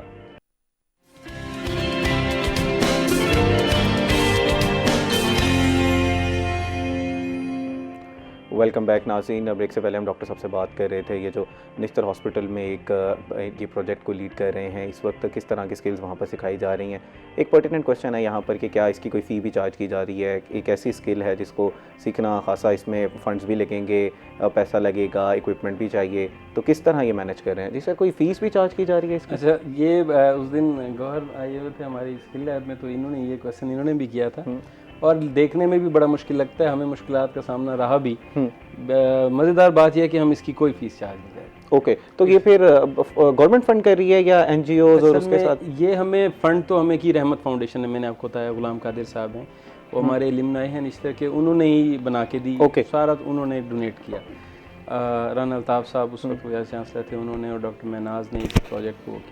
अब हम इसको फ्री ऑफ कॉस्ट कैसे चला रहे हैं? हम जो सर्टिफिकेट्स देते हैं वो हमें यूनिवर्सिटी प्रिंट करा के देती है। ओके, जो हमारे इंस्ट्रक्टर्स हैं वो, आप यकीन करें कि मैं हूँ, मेरी मिसेज़ हैं, हमारी जो टीम है, हम कोई चार्जेस नहीं लेते। मैं इस वक्त एसोसिएट प्रोफेसर हूँ सर्जरी का, मेरी अपनी बहुत सारी रिस्पॉन्सिबिलिटीज़ हैं। मेरी मिसेज़ हैं, वो बायोकेमिस्ट्री के असिस्टेंट प्रोफेसर हैं, और भी जो डॉक्टर्स हैं वो निश्तर में अपनी बाकी ड्यूटीज़ भी सर अंजाम दे रहे हैं, लेकिन यहाँ पर वो फ़ी सबीलिल्लाह सारे काम कर रहे हैं। एक्सेलेंट, बगैर किसी एक्स्ट्रा चार्जेस के, बगैर किसी एक्स्ट्रा, या आप कहेंगे ना कि कोई पे मिलती हो, नथिंग, ना हमारी पे में कोई इजाफा है, और हमें अल्लाह का शुक्र है ज़रूरत भी नहीं है, चाहिए भी नहीं है। ये हम सिर्फ एक यूँ समझ लेंगे मफाद आमा के लिए और अल्लाह के उसमें कर रहे हैं, अल्लाह की रज़ा। अल्लाह का शुक्र है, अल्हम्दुलिल्लाह, अल्लाह ने हमें कामयाब किया। हमें आज तक जिस चीज़ की ज़रूरत पड़ी है, मुझे खुद भी समझ नहीं आती। हाँ, कई किसी लोगों की जान बच जाती है, किसी रोड पे कोई हादसा होता है। एग्जैक्टली, अब 3700 में से किसी एक ने भी एक भी जान बचा ली ना, आप यकीन करें, मेरा ख्याल है कि हमारे लिए, मेरे बहुत फैसला किया था कि मैंने डॉक्टर बनना है, वो पूरा हो गया अल्हम्दुलिल्लाह। तो इसलिए हमने इसकी कोई फीस नहीं रखी। और हमारी मतलब जो हमारे पैटर्न इन चीफ होते हैं उस वक्त के सिटिंग वाइस चांसलर होते हैं, जो पहले थे पैटर्न इन चीफ, उनका भी यही फैसला था कि नो फ़ी। अभी जो हमारी पैटर्न इन चीफ हैं डॉक्टर महनाज, उनका भी यही फैसला है कि नो फ़ी। जितना हो सकता है हमें यूनिवर्सिटी फ़ंड करती है, जो हमारी ज़रूरियात हैं वो हमारी यूनिवर्सिटी हमें पूरी करके देती है। अच्छा डॉक्टर, मैं चाहूँगा कि अगर किसी ने आपसे रब्ता करना हो या आपसे कांटेक्ट करना हो, ये स्किल में एनरोल होना हो, तो वो किस तरह जो कर सकता है? अच्छा, उसमें एक नंबर मैं अभी शेयर कर देता हूँ, वो अगर आपकी मेहरबानी होगी आप स्क्रीन पे शेयर कर दीजिएगा।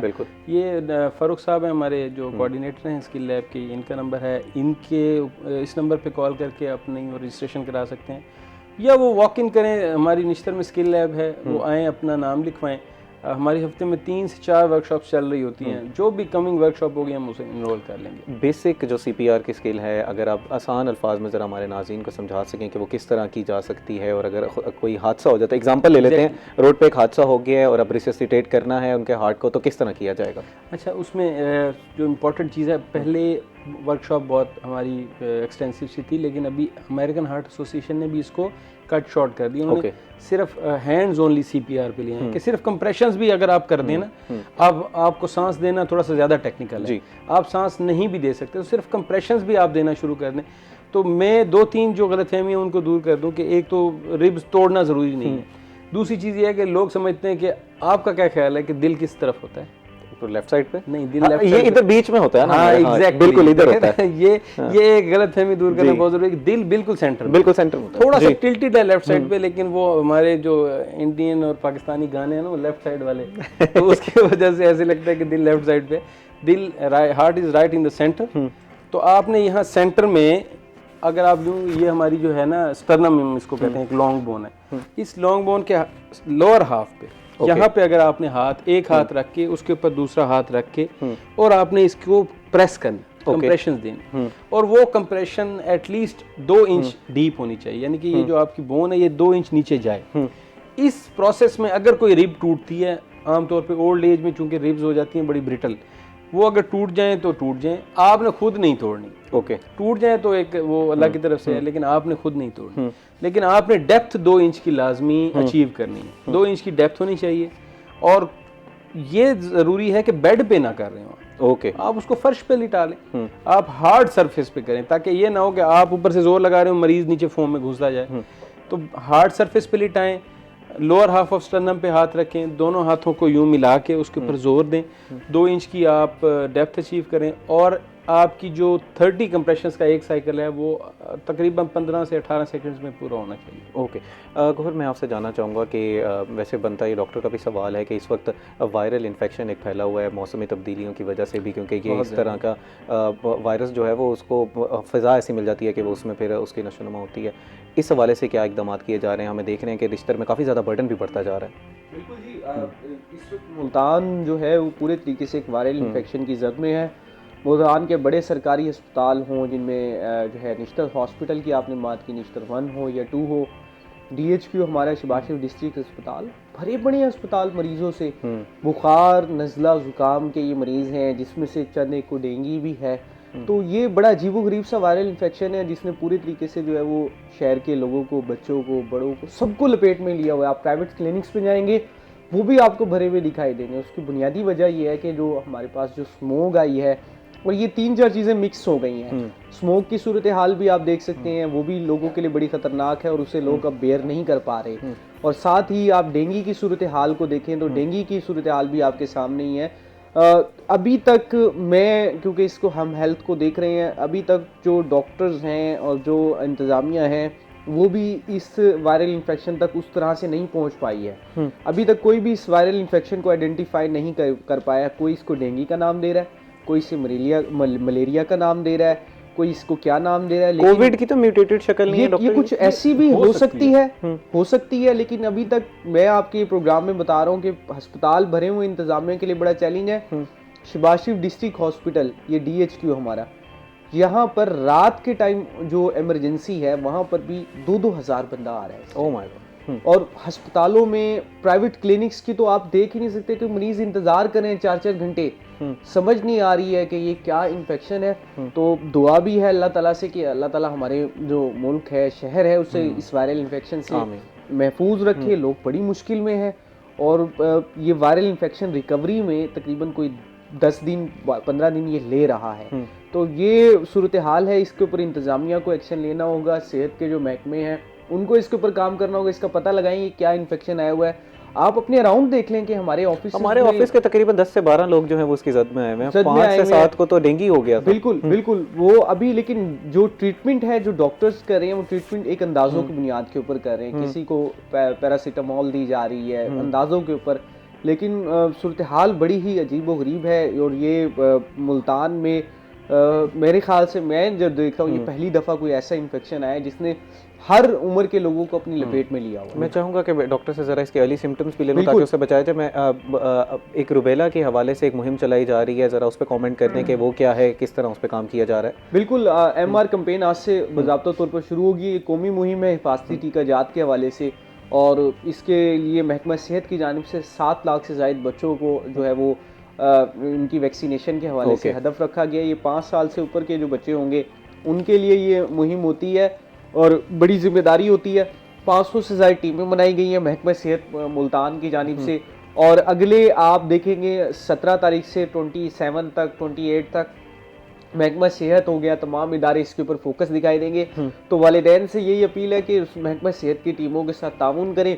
ये बड़ी अहम कैंपेन होती है आपके बच्चों के लिए हिफाजती टीका जात के। तकरीबन कोई 17 to 18 EPI की टीम ने हमें मीडिया ब्रीफिंग जब दी तो उन्होंने बताया 17 to 18 13 इसी के अराउंड ये जो है एक ये वैक्सीनेशन जो कोर्स होता है आपके बच्चे को महफूज रखता है। तो वालिदैन ताउन करें, ये कौमी मुहिम है, इसको कामयाब बनाए। इसको कामयाब बनाएंगे तो आपको आइंदा फिर अस्पतालों के चक्कर नहीं लगाने पड़ेंगे। ये जो आपको छोटी छोटी चीज़ों के लिए चक्कर लगाने पड़ते हैं, चिल्ड्रन अस्पताल भरा हुआ है और आपको एक बेड के ऊपर 4-4 बच्चे नजर आते हैं। बुनियादी तौर पर वजह ये है कि आपने वैक्सीनेशन का जो हुकूमत फ्री ऑफ कास्ट कर रही है, और एक वैक्सीनेशन के ऊपर तकरीबन 4-5 लाख रुपए हुकूमत का ये खर्चा आता है, जो पूरा एक राउंड सर्कल होता है। तो ये आपके लिए जी, ये इंटरनेशनल इदारे कर रहे हैं तो उनके साथ ताउन करें और इस मुहिम को कामयाब बनाएं। डॉक्टर हमारे पास बिल्कुल लास्ट मिनट अगर आप कुछ इसमें ऐड करना चाहें और वो वायरल इन्फेक्शन से भी बचने के लिए कोई एग्जैक्टली मैं इसमें यही ऐड करना चाह रहा था कि गौर ने बड़ी प्यारी बात की। हमारे यहाँ प्रिवेंशन पे काम नहीं किया जाता, जो एक अलमिया है। मैं समझता हूँ कि जैसे अभी स्मोक का सीज़न भी आया, लोगों को डेंगू के सीज़न से पहले बताते हैं कि अभी ये आउटब्रेक हो सकती है। गवर्नमेंट भी अपनी किसी हद तक अपनी जिम्मेदारी पूरी करती है, लेकिन प्रॉब्लम ये है कि क्या आप जिनको डेंगू हो रहा है इनमें से किसी से भी आप एक क्वेश्चनियर वो फ्लोट करके पूछ लें, किसी ने मॉस्किटो रिपेलेंट यूज़ किया? किसी ने भी नहीं किया। लेकिन ना सर, बहुत सारी चीज़ें हैं जो आप प्रिवेंट की जा सकती हैं, जैसे मीजल्स रूबेला है, अब इसकी वैक्सीनेशन हो रही है, बहुत सारे लोग इसको लाइट लेंगे, इंपॉर्टेंस नहीं देंगे। जब उनको मीजल्स या बच्चों को मीजल्स और रूबेला होगा, फिर वो एक जहाँ पर क्रिटिसिज्म करना होता है वहाँ पर क्रिटिसिज्म करें, लेकिन जो हमारे काम करने के वो हमने करनी है। एग्जैक्टली डेंगू का स्प्रे नहीं हो रहा, ठीक है, वो भी होना चाहिए, लेकिन क्या हमने मॉस्किटो रिपेलेंट या मच्छरदानियाँ या ये चीज़ें यूज़ की हैं? तो ये एक मैसेज है, मतलब जो हमारी पब्लिक है उसके लिए भी, कि अपने लिए खुद भी कुछ करें और इंशाल्लाह हर बंदा अपने उसमें। डॉक्टर सैयद शमसुल हसन बुखारी साहब, बहुत शुक्रिया आज प्रोग्राम में तशरीफ़ आवरी का। आप बहुत अच्छा काम कर रहे हैं, अल्लाह ताला इसमें आपको जो है वो अल्लाह ताला भी अल्लाह करे राज़ी हो आपसे और मज़ीद भी लोग जो हैं वो आपके साथ जुड़ें। डॉक्टर गौहर रहमान, आपका बहुत शुक्रिया प्रोग्राम में तशरीफ़ आवरी का। डॉक्टर इसलिए लगा देते हैं जनाब, आप हेल्थ को बड़ा एक्सटेंसिवली कवर करते हैं, आते आप डॉक्टर बन चुके हैं। नाज़रीन, प्रोग्राम का पहला हिस्सा जो है वो इख्तिताम हुआ। उम्मीद करते हैं कि आपको हिस्सा पसंद आया होगा। ब्रेक के बाद हमारे साथ मज़ीद भी गेस्ट होंगे, so we will be right back.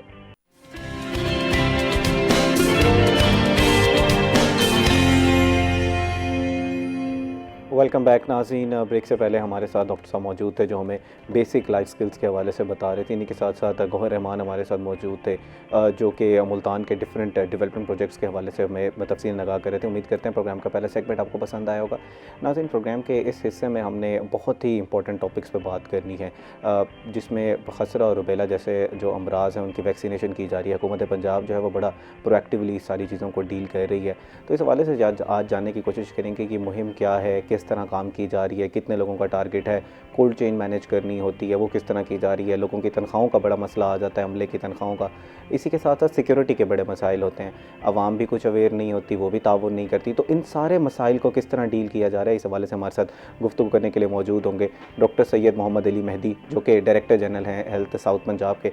अस्सलाम वालेकुम sir, welcome to the show. वालेकुम अस्सलाम, thank you very much. Sir कैसे हैं आप? ठीक हैं, अल्लाह का शुक्र, अल्हम्दुलिल्लाह। इन्हीं के साथ हमारे साथ मौजूद हैं डॉक्टर राना मुसद्दिक हुसैन जो कि चाइल्ड स्पेशलिस्ट हैं।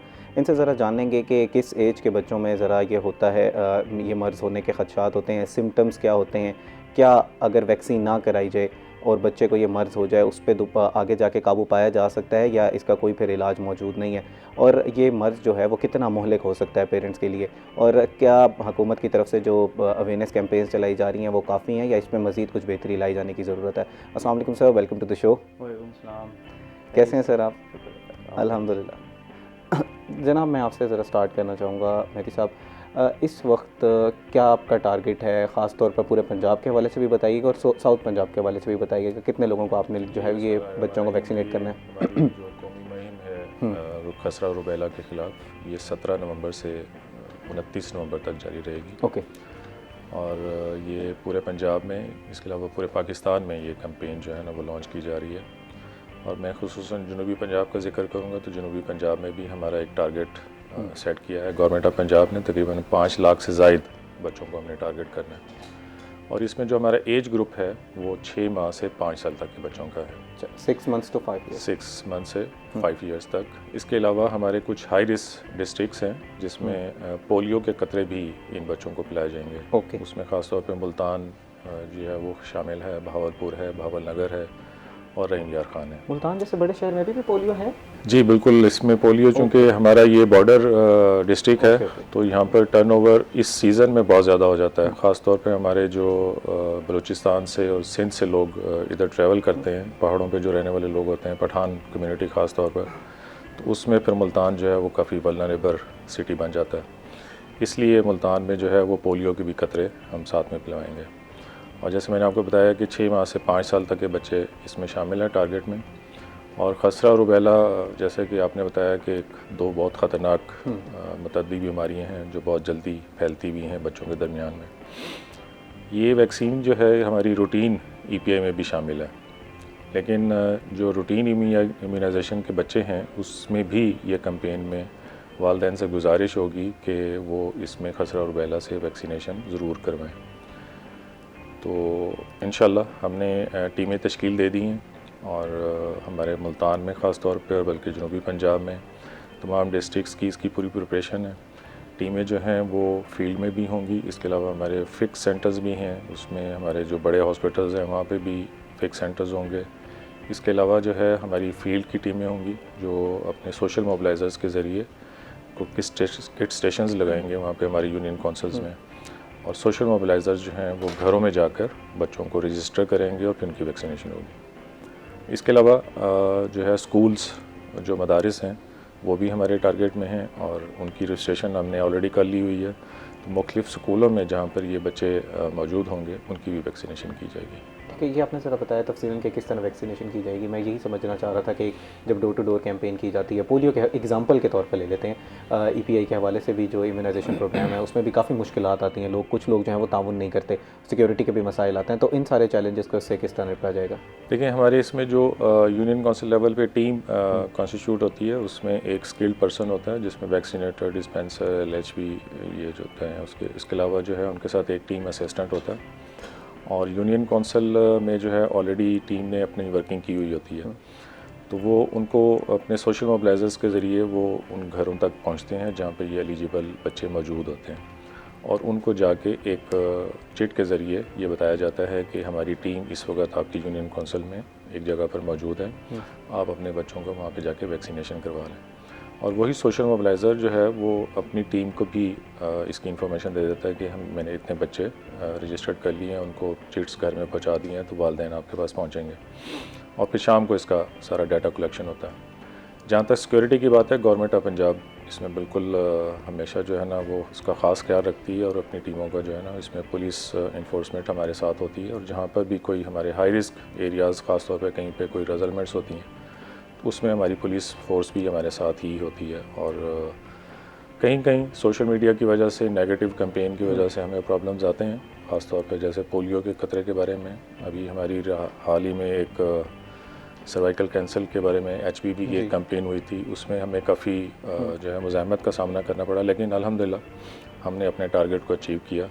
और इंशाल्लाह ये जो हमारा टारगेट है जो 17 से 29 नवंबर तक है, हम इंशाल्लाह अपने इन बच्चों को भी टारगेट करेंगे। जनाब, मैं ज़रा तफसीलन आपसे ना इस पर जानना चाहूँगा कि ये जो लोगों के अंदर किस तरह की गलत फहमियाँ होती हैं, आपको किस तरह का जो है वो मुकाबला करना पड़ता है, इस पर तफसीलन बात करेंगे। मैं ज़रा डॉक्टर साहब से समझना चाह रहा हूँ कि ये मर्ज़ है क्या, ये जो खसरा और रुबैला है, जर्मन कुछ नाम लिया जाता है, वो क्या है, और ज़रा तफसीलन बताइएगा आसान अल्फाज में। बिल्कुल आपको वैसे तो मैं आपको बड़ा शुक्रिया अदा करता हूँ, आपने इनवाइट किया। और दूसरा, एक ऐसा टॉपिक जो शायद बहुत जगह इग्नोर भी किया जाता है और इस पर डिस्कशन होना बड़ा ज़रूरी है। 2 बेसिकली वायरसेस हैं, मीज़ल्स और रुबैला।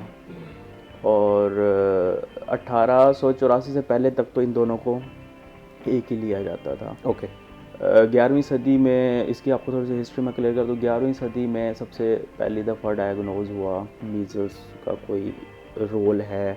पहले स्मॉल पॉक्स चल रहा था, वो उसी कैटेगरी में फॉल करते थे। उसके बाद मीज़ल्स और रुबेला सेम ही कैटेगरी में फॉल करते रहे। 1884 में कुछ जर्मन साइंटिस्ट ने डायग्नोज किया सिम्टम्स को देखते हुए और बाकी चीज़ों को कि डिफरेंट दो वायरसेस हैं जो डिफरेंट मिलती जुलती हैं, मेजॉरिटी सिम्टम्स मिलती जुलती हैं, लेकिन थोड़ी सी डिफरेंट चीज़ें आ जाती हैं इनमें। तो मीज़ल्स, फिर उन्होंने नाम दिया, मीज़ल्स का ड्यूरेशन ज़्यादा था, इसको 9 डे वायरस का नाम दिया, और रुबेला को 3 डे वायरस का नाम, इसका ड्यूरेशन थोड़ा सा कम था। ओके फिर लेकिन अभी भी वेस्टर्न वर्ल्ड में इनको एज अ सिनोनिम लिया जाता है। ओके इवन इसके मीज़ल्स के डिफरेंट नेम्स हैं, स्पेलिंग डिफरेंट हैं, कहीं रेबियोला बोला जाता है, कहीं रूबीला बोला जाता है, तो मतलब एक ही चीज़ में रखा है। हमारे भी हम लोगों में कॉन्सेप्ट यही होता है कि बच्चों को खसरा निकल आया, जबकि ऑर्गेनिज्म डिफरेंट है, मीज़ल डिफरेंट है और रूबेला वायरस डिफरेंट है। दोनों जो है ना वो बेसिकली होता ही है कि मीज़ल्स में सबसे पहले जो है ना वो भी फीवर और आपको रैशेस डेवलप होने शुरू, जहाँ से पता चलता है। रूबेला में भी सेम सीन होता है, लेकिन मीज़ल्स का ड्यूरेशन ज़्यादा है, रूबेला का ड्यूरेशन कम है। ओके ये 3 दिन में मोस्टली रूबेला रिकवर कर जाता है, जबकि मीज़ल्स 9 डेज़ में 12 डेज़ तक भी जा सकता है।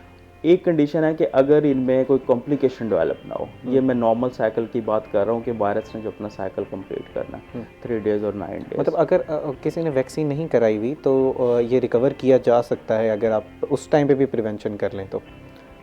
वायरल इन्फेक्शन है, इसने अपना साइकिल पूरा करना होता है, ठीक है। ओके वैक्सीनेशन का रोल ये है कि वैक्सीनेशन आपको इम्यूनिटी दे देती है, एंटीबॉडीज़ आपके अंदर डेवलप हो जाती हैं।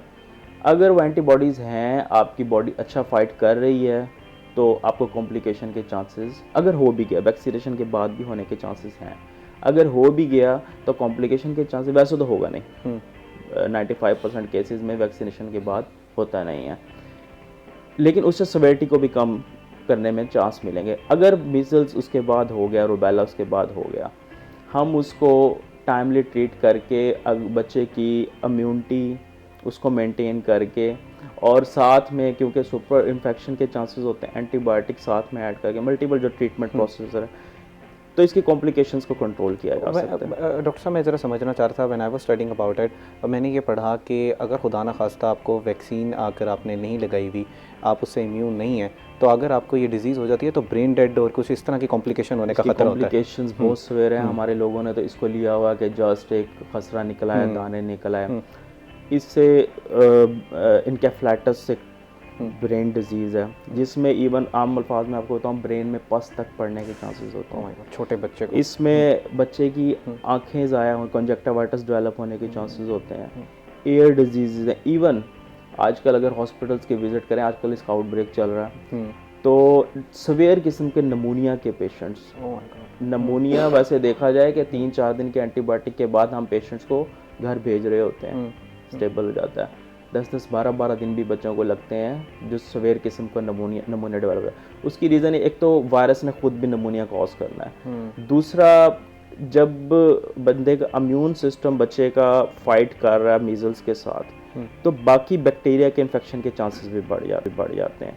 उस सूरत में 2 या इससे ज़्यादा ऑर्गेनिज्म आपको जब अटैक करेंगे लंग्स में, वो सवेयर किस्म का नमूनिया डेवलप होता है, और उससे इवन ये भी होता है कि डेथ भी बच्चे की हो जाती है।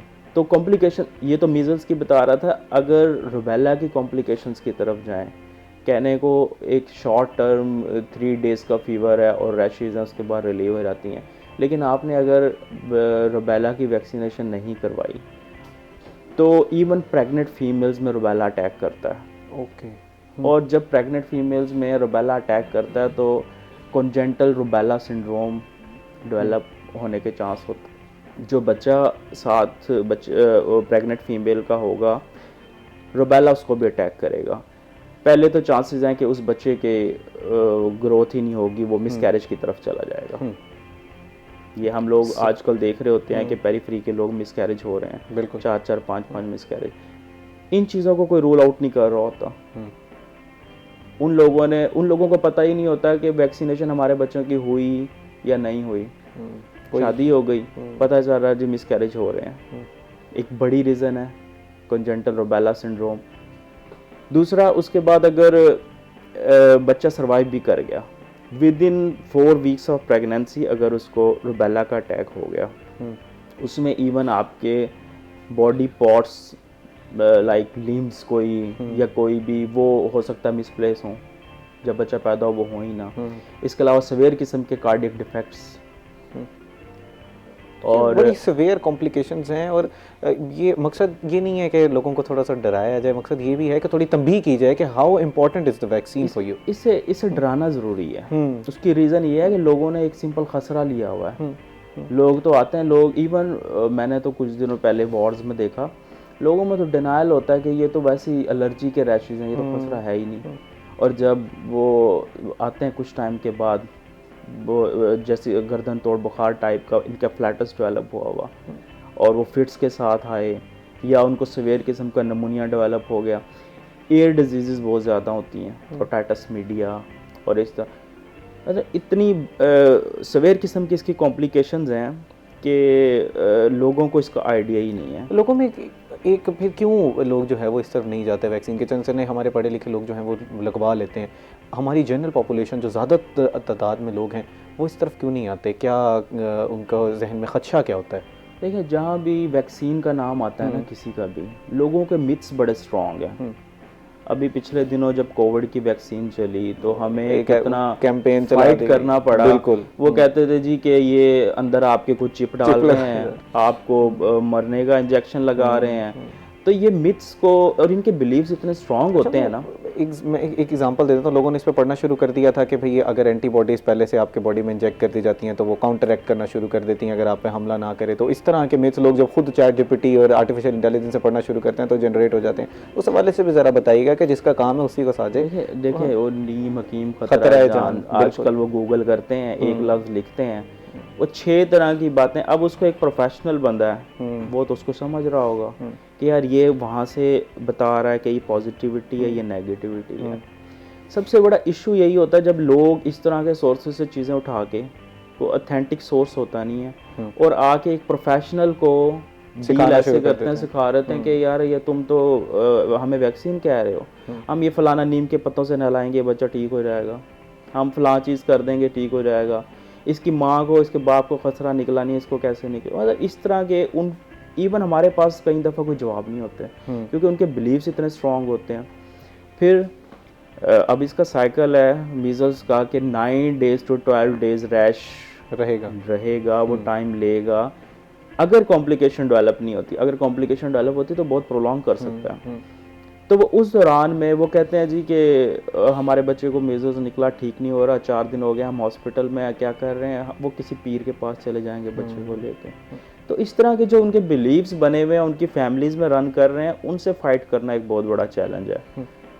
दूसरा, वही आपने जैसे बात स्टार्ट की कि अपना नॉलेज उनका जो है ना, अब किसी बच्चे को अगर रूबेला डेवलप हो गया, उसका मैंने आपको स्टार्ट में बताया कि 3 days वायरस, मीजल्स जो है वो 9 day वायरस। देखने में जो आम बंदा देखेगा बच्चे को वही फीवर है, बच्चे को वही रैशेज़ हैं और वही सिम्टम्स नज़र आ रही होंगी। वो हो सकता है वो चौथे दिन डिस्चार्ज हो जाए। वो फिर वो लोग बहस करते हैं कि जो उनका बच्चा तो आपने 4 दिन में भेज दिया, हमारे बच्चे को 7वां दिन है घर ने।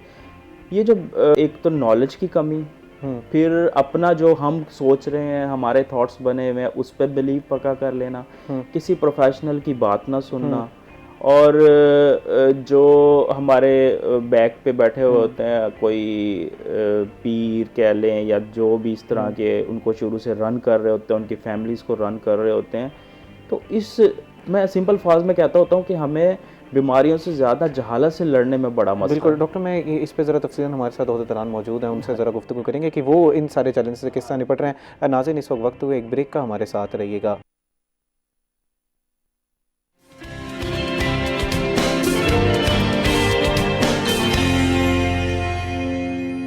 वेलकम बैक नाज़रीन। ब्रेक से पहले हम बात कर रहे थे कि ये खसरा और रुबेला जो है वो कितने मुहलिक हो सकते हैं अगर कॉम्प्लिकेशंस डेवलप हो जाती हैं। लोगों के अंदर कुछ जो है वो मिथ्स भी पाई जाती हैं वैक्सीनेशन के हवाले से। इन जनरल इन मिथ्स का किस तरह मुकाबला किया जाता है और ख़ास तौर पर खसरा और रुबेला की जो ये कैंपेन चलाई जा रही है इसमें इनका किस तरह जो है वो मुकाबला किया जा रहा है। डीजी हेल्थ हमारे साथ मौजूद हैं। मैं उनसे ज़रा जानना चाहूँगा कि लोगों को गाइड किस तरह किया जा रहा है, अवेयरनेस की कैंपेन्स किस तरह चलाई जा रही हैं। जी सर, लोगों में पहले ज़रा बताइएगा आपको मुश्किलात किस तरह की फेस करनी पड़ती हैं। जैसे डॉक्टर ने बताया कि उनके यहाँ क्लिनिक के लोग आके इस तरह की बातें करते हैं, आप लोग तो डोर टू डोर जा रहे हैं, लोगों को बुला रहे हैं अपनी तरफ के वैक्सीनेशन करें, तो किस तरह की जो है वो मुश्किलात का सामना है? इसमें देखें, जैसे डॉक्टर साहब ने बताया, जो हमारी मिथ्स है ना, हमारी सोशल मीडिया की कैंपेन्स, वो नेगेटिव कैंपेन्स इतनी ज़्यादा इन्फ्लुएंस करती हैं लोगों पर, क्योंकि हर घर में मोबाइल मौजूद है और हर घर में मोबाइल मौजूद हैं। लेकिन मोबाइल मौजूद होने का मतलब ये नहीं है कि उनको उन साइट्स का भी पता हो कि जो ऑथेंटिक है। वो जो ही क्लिक करते हैं उनके सामने जो भी एक साइट जो है ओपन होती है और उसको वो देखने लग जाते हैं और वहीं से फिर मामलात जो है ना वो आगे बढ़ते हैं। जैसे अभी रिसेंटली हमने इसको फेस किया, हमारी जो सर्वाइकल कैंसर की कैंपेन हुई उसमें हमें काफ़ी नेगेटिव इम्पैक्ट्स आए कि ये खुदा ना खास्ता बच्चियों को बांझपन की तरफ लेके जा रहे हैं और उनकी नस्ल को रोकना चाहते हैं। हालांकि मैं आपको अगर फैक्ट्स एंड फिगर्स बताऊं तो हमारे जैसे बड़े हॉस्पिटल, टीचिंग हॉस्पिटल्स हैं, उस मिनिस्टर हॉस्पिटल में डेली बेसिस पर इस सर्वाइकल कैंसर से मुब्तला बच्चियां जो हैं वो डेली तकरीबन कोई 20, 25, 30 के करीब पेशेंट्स जो है ना वो रिपोर्ट होते हैं और उनमें भी यंग एज में भी ये डेवलपमेंट होती है और काफ़ी सीरियस डेवलपमेंट होती है जिसको कंट्रोल करना काफ़ी मुश्किल होता है। Government of Punjab health department, हमारा health and population department EPA का प्रोग्राम बहुत सक्सेसफुली चला रहा है और ये आज से नहीं चल रहा। ये हमारा EPA का प्रोग्राम कई सालों से मुहित है और हम पहले इस EPA के शेड्यूल में सिर्फ 6 बीमारियां होती थी, फिर 2 बीमारियों का इजाफ़ा हुआ, फिर और 2 बीमारियों का इजाफ़ा हुआ। इस वक्त हम टोटल तकरीबन 12 बीमारियों के ख़िलाफ़ ये वैक्सीनेशन कर रहे हैं बच्चों में। और सबसे बड़ी बात ये कि लोगों को ये भी बताना ज़रूरी है कि ये फ्री ऑफ कॉस्ट वैक्सीन है, इसमें किसी किस्म के कोई चार्जेस नहीं लिए जाते हैं।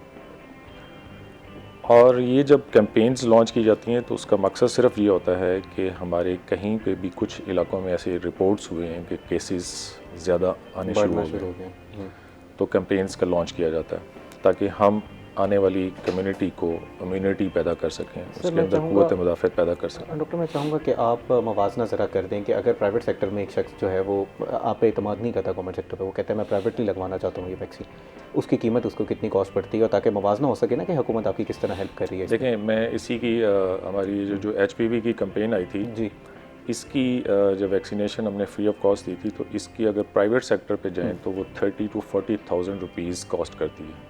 One vaccine 30 to 40 vaccine.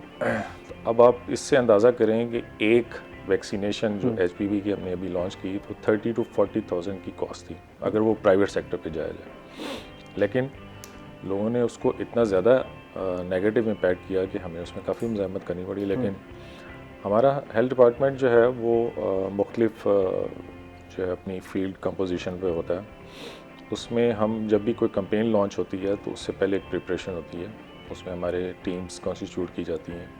इसके अलावा हमारे माइक्रो प्लान्स बनते हैं और फिर यूनियन काउंसिल लेवल्स पर यूनियन काउंसिल के जो चेयरमैन होते हैं, कुछ इन्फ्लुएंसर लोग होते हैं, असातिज़ा कराम होते हैं, उसमें एक यूनियन काउंसिल की लेवल पे एक टीम होती है, उनकी बाकायदा मीटिंग्स होती हैं और उन मीटिंग्स को डिस्ट्रिक्ट की एडमिनिस्ट्रेशन चेयर करती है और बाकायदा उस कैंपेन के बारे में बताया जाता है। इसके अलावा स्कूलों में हमारी मीटिंग्स होती हैं, स्कूलों के हेड मास्टर्स से, हेड मिस्ट्रेस से, प्रिंसिपल से हमारी बाकायदा तौर पे इसकी मीटिंग्स होती हैं। इसके अलावा अभी आपने देखा होगा इस कैंपेन की लॉन्चिंग से पहले हमने एक मीडिया सेमिनार भी किया। इसके अलावा हमारे स्कूल और कॉलेजेस में भी हमारे सेमिनार्स हुए और हमने उसमें यही लोगों को अवेयरनेस दी कि वैक्सीनेशन कितनी इंपॉर्टेंट है। और मैं आपको बताता चलूँ कि इतना सक्सेसफुल ये सेमिनार्स हुए कि उसमें बच्चे और बच्चियों ने बाकायदा उसमें पार्टिसिपेट किया एंड दे एडमिटेड दैट कि जी कि हमें इससे पहले इसके बारे में इतनी अवेयरनेस नहीं थी जितना इस हमारे आज की इस सेमिनार से हुई। तो जितना आप लोगों को awareness through your seminars, social media के ज़रिए, कैंपेन्स के ज़रिए लोगों से मिल के उनको अवेयरनेस दे सकते हैं, हम उतना ही इसको सक्सेसफुल कर सकते हैं। जैसे डॉक्टर साहब ने कहा कि हमारे यहाँ जो अनएजुकेटेड पॉपुलेशन है वो बहुत ज़्यादा है, देहात में लोग ज़्यादा रहते हैं और उनके इन्फ्लुएंसेस यही पीर और नीम हकीम, इवन कि एक अगर डॉक्टर वहाँ पे मौजूद है उस इलाके में तो वो डॉक्टर के पास नहीं जाएंगे, उनका जो क्वैक होगा, जो हकीम होगा, जो मोटरसाइकिल पर चलते हुए अपने बैग को लेके चल रहा होगा, वो उसकी बात ज़्यादा सुनते हैं। जब कॉम्प्लिकेशंस हो जाएंगे फिर डॉक्टर्स के पास फिर वो डॉक्टर के पास जाते हैं और फिर कहते हैं कि जी डॉक्टर का कसूर है, डॉक्टर ने हमारे बच्चे का इलाज नहीं किया। लेकिन जो वो शुरू से लेके जो उन्होंने टाइम स्पैन गुजार दिया होता है 4 से 5 दिन का, जो इम्पोर्टेंट होता है, जिसमें बच्चे को किसी हॉस्पिटल में पहुंच जाना चाहिए, वो जब टाइम स्पैन गुजर जाता है तो फिर उसकी कॉम्प्लिकेशंस, जैसे डॉक्टर साहब ने बताया, कि वो डेवलप हो जाती है। डॉक्टर, अगर आप तक किसी ने पहुंचना है, आपसे रब्ता करना है, कि कोई हेल्पलाइन आपकी मौजूद है कि अगर आपकी टीम्स उन तक नहीं पहुंची तो आपसे खुद रब्ता बिल्कुल। देखें, हमारे देहातों में government of Punjab health population का बहुत स्ट्रॉन्ग सिस्टम है। हमारे हर यूनियन काउंसिल लेवल पर एक मरीम नवाज़ हेल्थ क्लिनिक मौजूद है। टर्शरी हॉस्पिटल से बनाएंगे। इसके अलावा नहीं, टर्शरी केयर तो शहर में आ जाता है। ये जो प्राइमरी हेल्थ केयर सेंटर्स हैं हमारे, मरीम नवाज़ हेल्थ क्लिनिक्स हर यूनियन काउंसिल्स में तकरीबन मौजूद हैं। इसके अलावा हमारे मरीम नवाज़ रूरल हेल्थ सेंटर्स मौजूद हैं और उसमें तमाम डॉक्टर्स अपने ट्रेंड स्टाफ के साथ मौजूद होते हैं और लोगों को ये पता भी होता है। बात सिर्फ वही आ जाती है कि जो वो इन्फ्लुएंसर्स हैं, जो उनके पीर हैं, पहले वो दम दरूद की तरफ जाएंगे, पहले वो अपने क्वैक के पास जाएंगे, पहले उससे मशवरा करेंगे, वो 4, 5, 6 दिन गुजार के फिर किसी डॉक्टर की तरफ उनका रुजू होता है।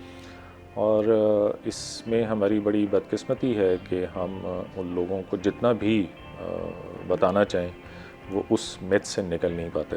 डॉक्टर, कितना अमला इस वक्त आपकी इस वक्त जो कैंपेन चल रही है उसके ऊपर डिप्यूटेड है, और ये भी बताइएगा कि क्या कागजी कार्रवाइयाँ तो नहीं हो रही, ऐसे कागज़ फिल कर दिए जाए? माज़रत खां, हमारे यहाँ ऐसी प्रैक्टिसेस मौजूद हैं, इसका ज़रा तफसीलन जवाब दीजिएगा। लेकिन इस वक्त हुआ एक ब्रेक का, नाज़िर हमारे साथ रहिएगा।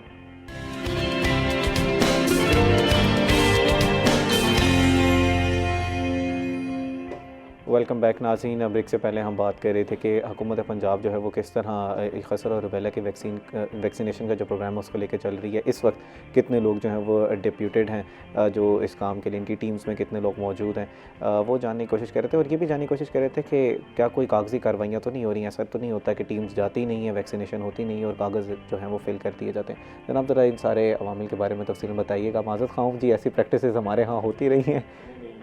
ये बात है कि जो नेगेटिव इम्पैक्ट्स हैं ना लोगों के अंदर, वो बहुत ज़्यादा करनी है हमने मिथ्स। उसमें मैं आपको बताता चलूँ कि हर डिस्ट्रिक्ट के लेवल पे जो है वो टीम्स की कॉन्स्टिट्यूशंस हैं, उसमें फ़र्स्ट लेवल सुपरवाइजर्स होते हैं, जिसमें हमारी डिस्ट्रिक्ट की टीम होती है, जिसमें CEOs, DHOs होते हैं। इसके अलावा हमारे सेकंड लेवल सुपरवाइजर्स होते हैं, जिसमें एक गेजेटेड स्टाफ की एक हायरार्की होती है और वो उनकी टीम्स की सुपरविजन करते हैं। टीम्स में हैं जो उसमें हमारे मुख्तलिफ कैडर के लोग हैं, स्कूल हेल्थ एंड न्यूट्रिशंस की टीम है, हमारी LHPs हैं, हमारे डिस्पेंसर्स हैं, मेडिकल टेक्नीशियंस हैं। उनके साथ में जैसे मैंने आपको बताया कि एक टीम असिस्टेंट होता है और 2 सोशल मोबिलाइजर्स हैं। और ये सारा प्रोग्राम जो है ये गवर्नमेंट ऑफ पंजाब से अप्रूव्ड होता है और इसमें WHO, यूनिसेफ की भी हमें जो है वो डोनेशन शामिल होती है, मदद होती है। उसमें ये पूरी टीम्स का एक पूरा प्लान बनता है और ये कैंपेन शुरू होने से 2 महीने पहले की ये ट्रेनिंग स्टार्ट हो जाती है, उसकी प्रिपरेशन भी स्टार्ट हो जाती है। और हमारे पास जब हम कैंपेन लॉन्च करने जा रहे होते हैं तो हमारे पास पूरा डाटा होता है कि हमने इस इलाके में, इस यूनियन काउंसिल में, इस फ़लाने मोहल्ले में हमारे कितने बच्चे हमारे टारगेट हैं, हमारे कितने स्कूल उसमें आएंगे, हमारे कितने मदारस उसमें आएंगे, उनकी तमाम की रजिस्ट्रेशन हमारे पास माइक्रो प्लान्स में मौजूद होती है।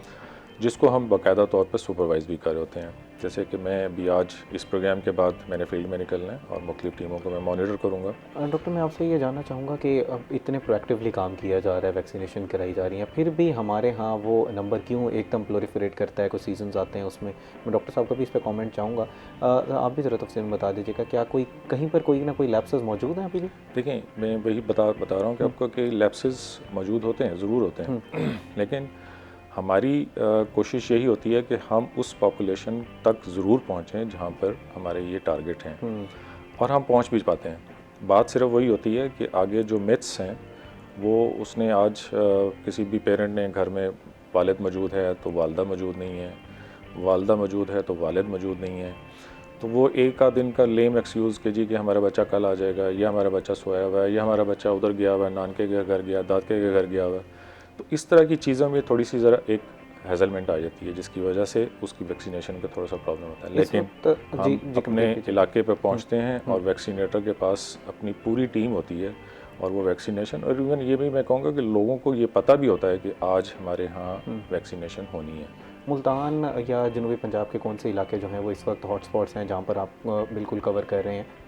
देखें, हमारे जो दूर दराज ख़ास तौर पे जो मुल्तान, तो मैं नहीं कहूँगा कि हमारे उसमें कवर्ड एरिया में नहीं है, लेकिन हमारा जैसे रहीम यार ख़ान का या डेर गाजी खान का राजनपुर का इलाका है, उसमें जो ट्राइब्स के एरियाज़ हैं, जो पहाड़ी लोग जो हैं, पहाड़ पे रहने वाले लोग हैं, वो हमारे लिए थोड़ा सा मुश्किल टारगेट होता है। या हमारे जैसे बहावलपुर में हैं कुछ डेजर्ट्स के एरियाज़ हैं, उसमें हमारा टारगेट जो है ना अचीव करना थोड़ा सा मुश्किल होता है, लेकिन हम फिर भी वहाँ पे पहुँच पाते हैं। डॉक्टर सदीक, मैं आपसे जानना चाहूँगा, आप कुछ इस पर कमेंट करना चाहेंगे? दूसरा इसमें ये ऐड कर लीजिएगा एक सवाल कि इतनी अवेयरनेस की कैंपेन्स चलाई जा रही हैं, हर चीज़ चलाई जा रही है, आप जैसे जो यंग डॉक्टर्स हैं वो भी लोगों को बता रहे हैं, तो हम क्यों नहीं कव करने पे क्यों नहीं कव कर पा रहे इस बीमारी को? क्या हम देखें, मैं आपको बताऊं, वैसे तो सर ने बड़े अच्छे से एलेबोरेट किया। जहाँ तक कैंपेन की बात है ना, वैक्सीनेशन कैंपेन की बात, कोई भी वैक्सीनेशन कैंपेन, ये नहीं कि MR कैंपेन, उसमें गवर्नमेंट, कोई भी गवर्नमेंट हो उस चीज़ से हटके, उसमें हेल्थ डिपार्टमेंट, क्योंकि ये सिस्टम जो है ना सारा रन कर रहा है WHO। इसमें कहीं भी, मैंने 4.5 साल पेरिफेरी में काम किया, इसमें कहीं भी गवर्नमेंट या हेल्थ डिपार्टमेंट की तरफ से मिनिमम चांसेस है कि आपको लैब्स मिलेगा। क्योंकि इनका सर्विलेंस का सिस्टम इतना स्ट्रॉन्ग है। अब जो हमारी टीम्स हैं, एक तो सबसे पहले उनको अच्छा पे करके उनका एरिया फिक्स होता है, कोई इतना बड़ा एरिया नहीं होता, उनको हर घर का पता होता है कि इस घर में इतने बच्चे हैं और इनको हमने अटेंड करना है। फिर वहाँ अगर कहीं पे डिपार्टमेंट की तरफ से लैब्स आ जाए तो कोई उनका ये एक्सप्लेनेशन है कुछ नहीं, वो आउट ऑफ सिस्टम से। किसी के अगर लैब्स आया है किसी वैक्सीनेटर एरिया में या किसी हेल्थ प्रोफेशनल के एरिया में, इवन DDHOs, COs इस सर बेहतर इसमें बता सकेंगे कि वो इस चीज़ पे कहीं लैब्स आया तो वो अपने मुअत्तल हुए या उनको पनिश किया गया। इसमें जो मेजर लैब्स आता है वो लोगों की तरफ से आता है। ऐसे वाक़यात भी हुए कि वैक्सीनेटर्स के ऊपर कुत्ते छोड़े गए लोगों की तरफ से, उनके ऊपर पथराव किया गया। फिर वो गवर्नमेंट पूरी तरह सपोर्ट करती है, उन्होंने पुलिस और वो जो मैनेज हो सकता था उसको किए, लेकिन लोगों का कोऑपरेशन बहुत मैटर करता है। और आप जब अर्बन एरियाज़ में होते हैं तो आपको इतना अंदाज़ा नहीं होता। हाँ, ट्राइबल एरियाज़ में बड़ा सफ़र करना पड़ता है। ट्राइबल एरियाज़ हमारे माइंड में होता है शायद हम पहाड़ों पे जाएंगे तो ट्राइबल एरिया स्टार्ट होंगे, ऐसे नहीं होता। एक शहर से 5-7 किलोमीटर बाहर निकले जो पेरिफेरी है ना, जहाँ पे वही पुराने सिस्टम चल रहे हैं और पुरानी रवायात चल रही हैं। अब हमारे पंजाब के बैकवर्ड एरियाज़, इवन सिंध में, और वही हिली एरियाज़, ट्राइबल एरियाज़ जो जाते हैं, तो उनमें ये बड़ा इशू आता है। पीछे वही चीज़ें हैं जो हम पहले डिस्कस कर चुके हैं, लोगों के मिथ्स और वही सारा कुछ।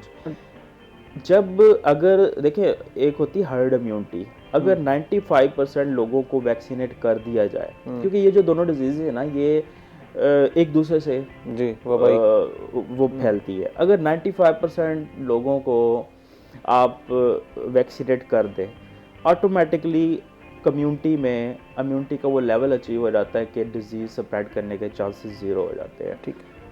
आपने क्वेश्चन किया कि हम वैक्सीन करते हैं, सारे प्रोग्राम्स करते हैं, तो फिर से क्यों? वही पूछना चाह रहा था कि क्यों हमारे प्रोलिफरेट होता है नंबर।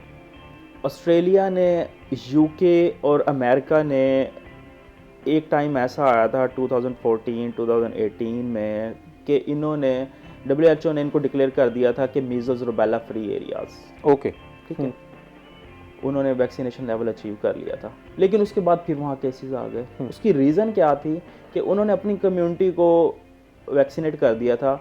जो ट्रैवलर्स थे, बाहर से लोग आए, उनके थ्रू उनमें दोबारा से केसेस रिपोर्ट होना शुरू हो गए।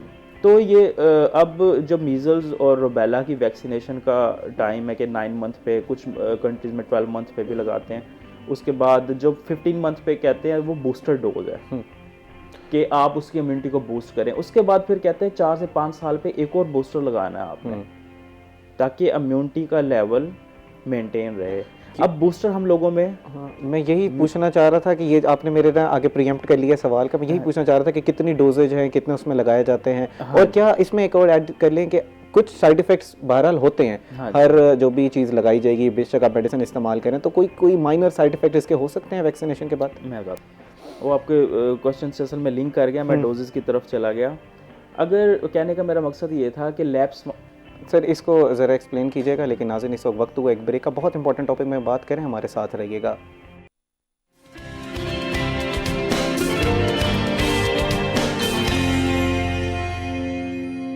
वेलकम बैक नाजरीन। हम लोग बात कर रहे थे डॉक्टर मुसद्दिक से कि जो कॉम्प्लिकेशंस हो जाती हैं या वैक्सीन लोग जो हैं वो एपिसेंटर क्यों बन जाता है जब हालांकि वैक्सीनेशन कैंपेन्स भी चल रही हैं। जनाब मैं चाहूँगा आप उसी बात को ज़रा अपनी कंप्लीट करें जो हम बात कर रहे थे कि हमारे यहाँ वैक्सीनेशन भी की जा रही है, फिर भी तादाद बढ़ क्यों जाती है? मैं आपको बता रहा था, मैंने एग्जांपल दी ऑस्ट्रेलिया की, यूके की, कि वहाँ पे जब भी इम्यूनिटी आपकी लोगों की जो है ना वो लैप्स करेगी तो दोबारा से केसेस आना शुरू हो जाएंगे। उसकी रीज़न क्या बताई कि हमारे डोजेस का जो स्केड्यूल है वो फॉलो नहीं होता। ओके। अब हमने कुछ कंट्रीज़ में 12 मंथ पे लगाते हैं, हमारे यहाँ आजकल 9 मंथ और 15 मंथ पे बूस्टर डोज। उसके अलावा शायद कम ही लोगों को पता होता, 4 to 5 ईयर्स पे एक और बूस्टर डोज भी आती है। ओके। हमारे वो मस्ट, अच्छा ये बूस्टर डोज के बारे में बताइएगा। मैं वाले साहब से कभी परसों भी डिस्कशन हो रही थी कि मैं अपना चेक करना चाह रहा था, डाटा ज़रा मुझे दें। तो मैंने उनसे पूछा कि आपने बूस्टर डोजेस लगवाई? मैं कहता मुझे याद नहीं है, वो पीछे डाटा पड़ा हुआ, उनमें से देख लें। इस बात की तरफ मैं आ रहा था, ये सेम इशू। लोगों को जो हम EPI का कार्ड बना हुआ होता है उसके ऊपर एडवाइस होता है कि आपने इस टाइम पे आके ये डोजेस लगवानी है। अब लोग मोस्टली एक डोज लगी, बात खत्म। इवन सेकंड 15 मंथ वाली डोज भी अब जैसे आपके वाले साहब ने कहा उनको याद नहीं है। आप तो बहुत बड़े हो गए हैं, उनको बहुत पुरानी बात याद नहीं है। लोगों को 3 साल पे याद नहीं होता कि हमने 15 मंथ पे लगवाई थी कि नहीं लगवाई थी। एक डोज लग गई जिस वक्त, उसके बाद जब दूसरी बूस्टर डोज नहीं लगी तो फिर वो बच्चा प्रोन होगा कि उसको डेवलप हो सकेगा। ओके। सबसे बड़ा जो लैब्स है ना, पेरेंट्स की एजुकेशन। मेरे ख्याल में इस पे पेरेंट्स की कोई काउंसलिंग सेशंस, कोई सेमिनार जिसमें पेरेंट्स इन्वॉल्व हों, बिल्कुल, क्योंकि इस चीज़ को पेरेंट्स ने फॉलो करना है। शादी से पहले भी कुछ कैंपेन इस तरह की चलनी चाहिए कि अब आपके यहाँ एक औलाद ने आना है, उसको इस तरह की बीमारियाँ हो सकती हैं, वैक्सीनेशन क्यों इम्पोर्टेंट है? मैरिड फीमेल जो है, अगर उसको वैक्सीनेशन नहीं हुई, आपके पास अभी भी चांस है कि प्रेगनेंसी होने से 1 महीना पहले तक आप उसको डोज लगा सकते हैं। ओके। इवन अडल्ट टाइम में भी अगर आप कंफर्म हैं कि इसको कोई डोज नहीं लगी, तो जो एडवाइस करते हैं कि 2 डोजेस पहली और उसके 4 वीक्स के बाद दूसरी वो लग जाएं, तो उनमें भी इम्यूनिटी काफ़ी हद तक डेवलप हो जाती है। और जो प्रेगनेंसी में रूबेला से और बाकी कॉम्प्लिकेशंस आनी है, आप उनसे अपने आने वाली नस्ल को बचा सकते हैं। अच्छा, जैसे मैंने आपसे सवाल किया था ब्रेक से पहले कि क्या वैक्सीन लगाने से कोई साइड इफेक्ट्स कुछ हो सकते हैं, तो वो ज़रा बताइएगा। देखिए, वैक्सीन कोई भी होगी उसका बड़ी बदनामी होगी जी साइड इफ़ेक्ट्स की, जबकि आज तक हमने नहीं देखा कि खुदा ना खास्ता कोई साइड इफ़ेक्ट इनसे। जो अब रूबेला और वैक्सीन, मीज़ल्स वैक्सीन जिन पे हम बात कर रहे हैं, इनके मैक्सिमम क्या साइड इफ़ेक्ट आएंगे, थोड़े से किसी पेशेंट में कोई रैशेस डेवलप हो जाएंगे कुछ टाइम के लिए। ये RNA बेस्ड वैक्सीन हैं? RNA based. तो RNA बेस्ड वैक्सीन के बारे में तो कहा जाता है कि इसके माइल्ड से आते हैं साइड इफेक्ट्स। तो मैं बता रहा हूँ, माइल्ड से रैशेस आ गए, उसमें आपको फीवर आ गया, बॉडी एक्स आ गए, ठीक है, और इसके लिए कोई साइंस नहीं ज़रूरत, कुछ नहीं ज़रूरत।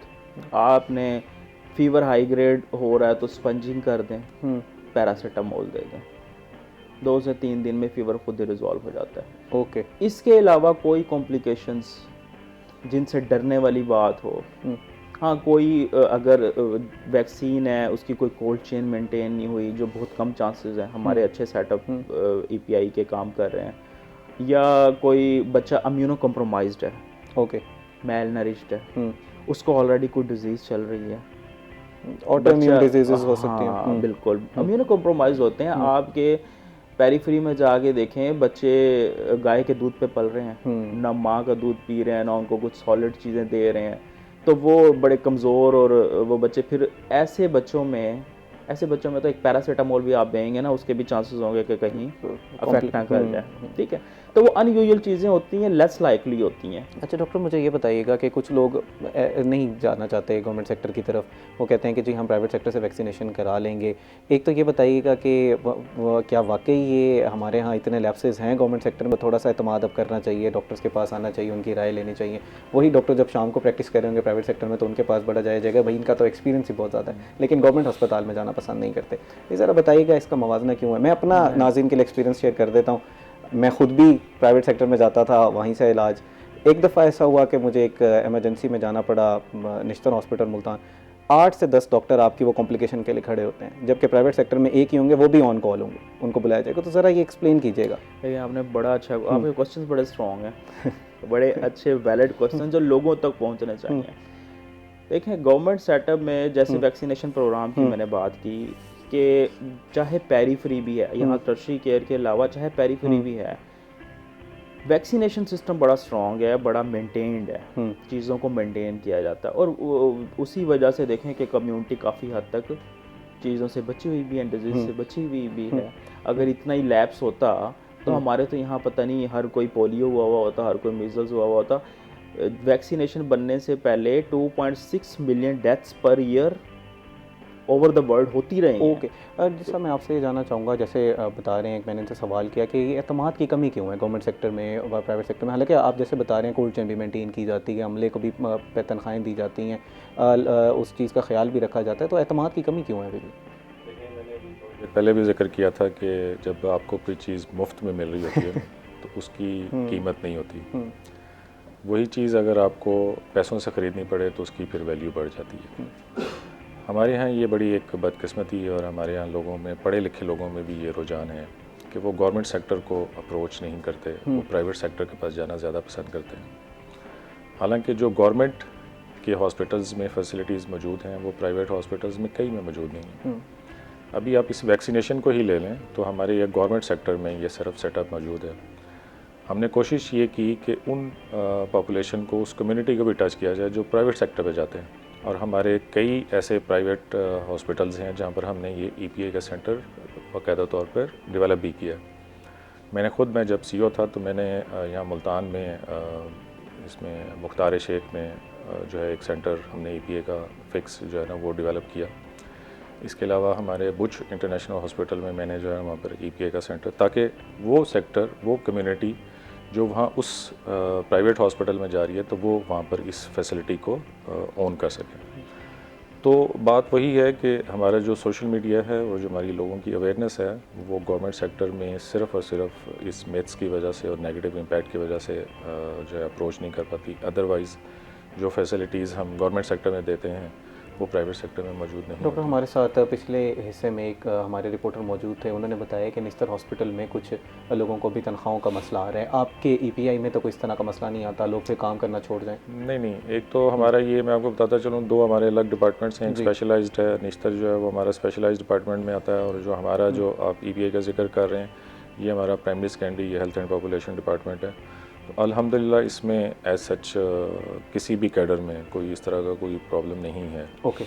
और मैं ये भी ज़रा इसी प्रोग्राम के तवज्जुह से कि आजकल हमारे जो है वो डेंगू का सीज़न है, तो डेंगू के सीज़न में भी वालिदैन से और बल्कि जो है तमाम लोगों से मैं ये अपील करूँगा कि वो महकमा सेहत की टीमों के साथ ताउन करें और अपने माहौल को खुश्क और साफ़ रखें, ताकि हम इस डेंगू जैसे मोज़ी मर्ज़ से भी अपने आप को बचा सकें। डॉक्टर, आपने डेंगू की अब जिक्र कर दिया, मुल्तान इस वबा की जद में आया हुआ है, काफ़ी ज़्यादा फैली है, पहले से ज़्यादा लोगों को जो है वो इस दफ़ा डेंगू हुआ। दूसरा एक वायरल इन्फेक्शन फैला हुआ है, वो भी लोगों को समझ नहीं आ रही कि वो किस वजह से बीमार होता है। ज़रा इसके बताइएगा कि हेल्थ डिपार्टमेंट क्या इसको प्रीएम्प्ट नहीं कर पाया, क्या वजूहत बने इस वक्त? हेल्थ डिपार्टमेंट पूरी तरह से इसमें जो है ना वो अवेयर है, और हमारी जो है ना ये पूरी तरह से टीमें घर घर जाकर जो है उसकी सर्विलेंस भी कर रही हैं। इसके अलावा जहाँ पर हमारे कुछ ऐसे सेंसिटिव हॉटस्पॉट्स भी हैं, हम वहाँ पे जाके डेंगू के सप्लाई भी कर रहे हैं। डॉक्टर, हमारे पास 30 सेकंड्स है, अगर आप कोई लास्ट बिल्कुल आखिरी मैसेज दे दें। मैं इसी कैंपेन के हवाले से गुजारिश करना चाहूँगा तमाम वालिदैन से, अपने असातिज़ा किराम से और मुख्तलिफ़ कम्युनिटी के लोगों से कि ये 17 नवंबर से जो 29 नवंबर तक हमारी कैंपेन जारी है, जिसमें 6 माह से 5 साल तक के बच्चों को हम वैक्सीन करेंगे। ये खसरा और रुबैला की कैंपेन को जो है महकमा हेल्थ की टीमों के साथ तावन करें और इस मुहिम को कामयाब बनाएं। डॉक्टर सैयद मोहम्मद अली मेहदी, बहुत शुक्रिया आज प्रोग्राम में तशरीफ़ आवरी का। आपने ज़रा गवर्नमेंट का भी मौक़िफ़ बताया इस वक्त कि किस तरह कैंपेन चलाई जा रही है। उम्मीद करते हैं लोग आपके साथ जो है वो तावन करेंगे और हम जो है वो इस मेनेस को कव करने में कामयाब होंगे। डॉक्टर राना मुसद्दिक हुसैन साहब, आपका भी बहुत शुक्रिया। बड़ा तफसीलन आपने आगाह किया कि ये बीमारी कितनी मोहलक हो सकती है और लोगों को जो है वो इससे किस तरह बच सकते हैं। नाज़रीन, उम्मीद करते हैं कि प्रोग्राम आपको पसंद आया होगा। इसी के साथ अपने मेज़बान तहम आज़म को दीजिए इजाज़त। अल्लाह निगहबान।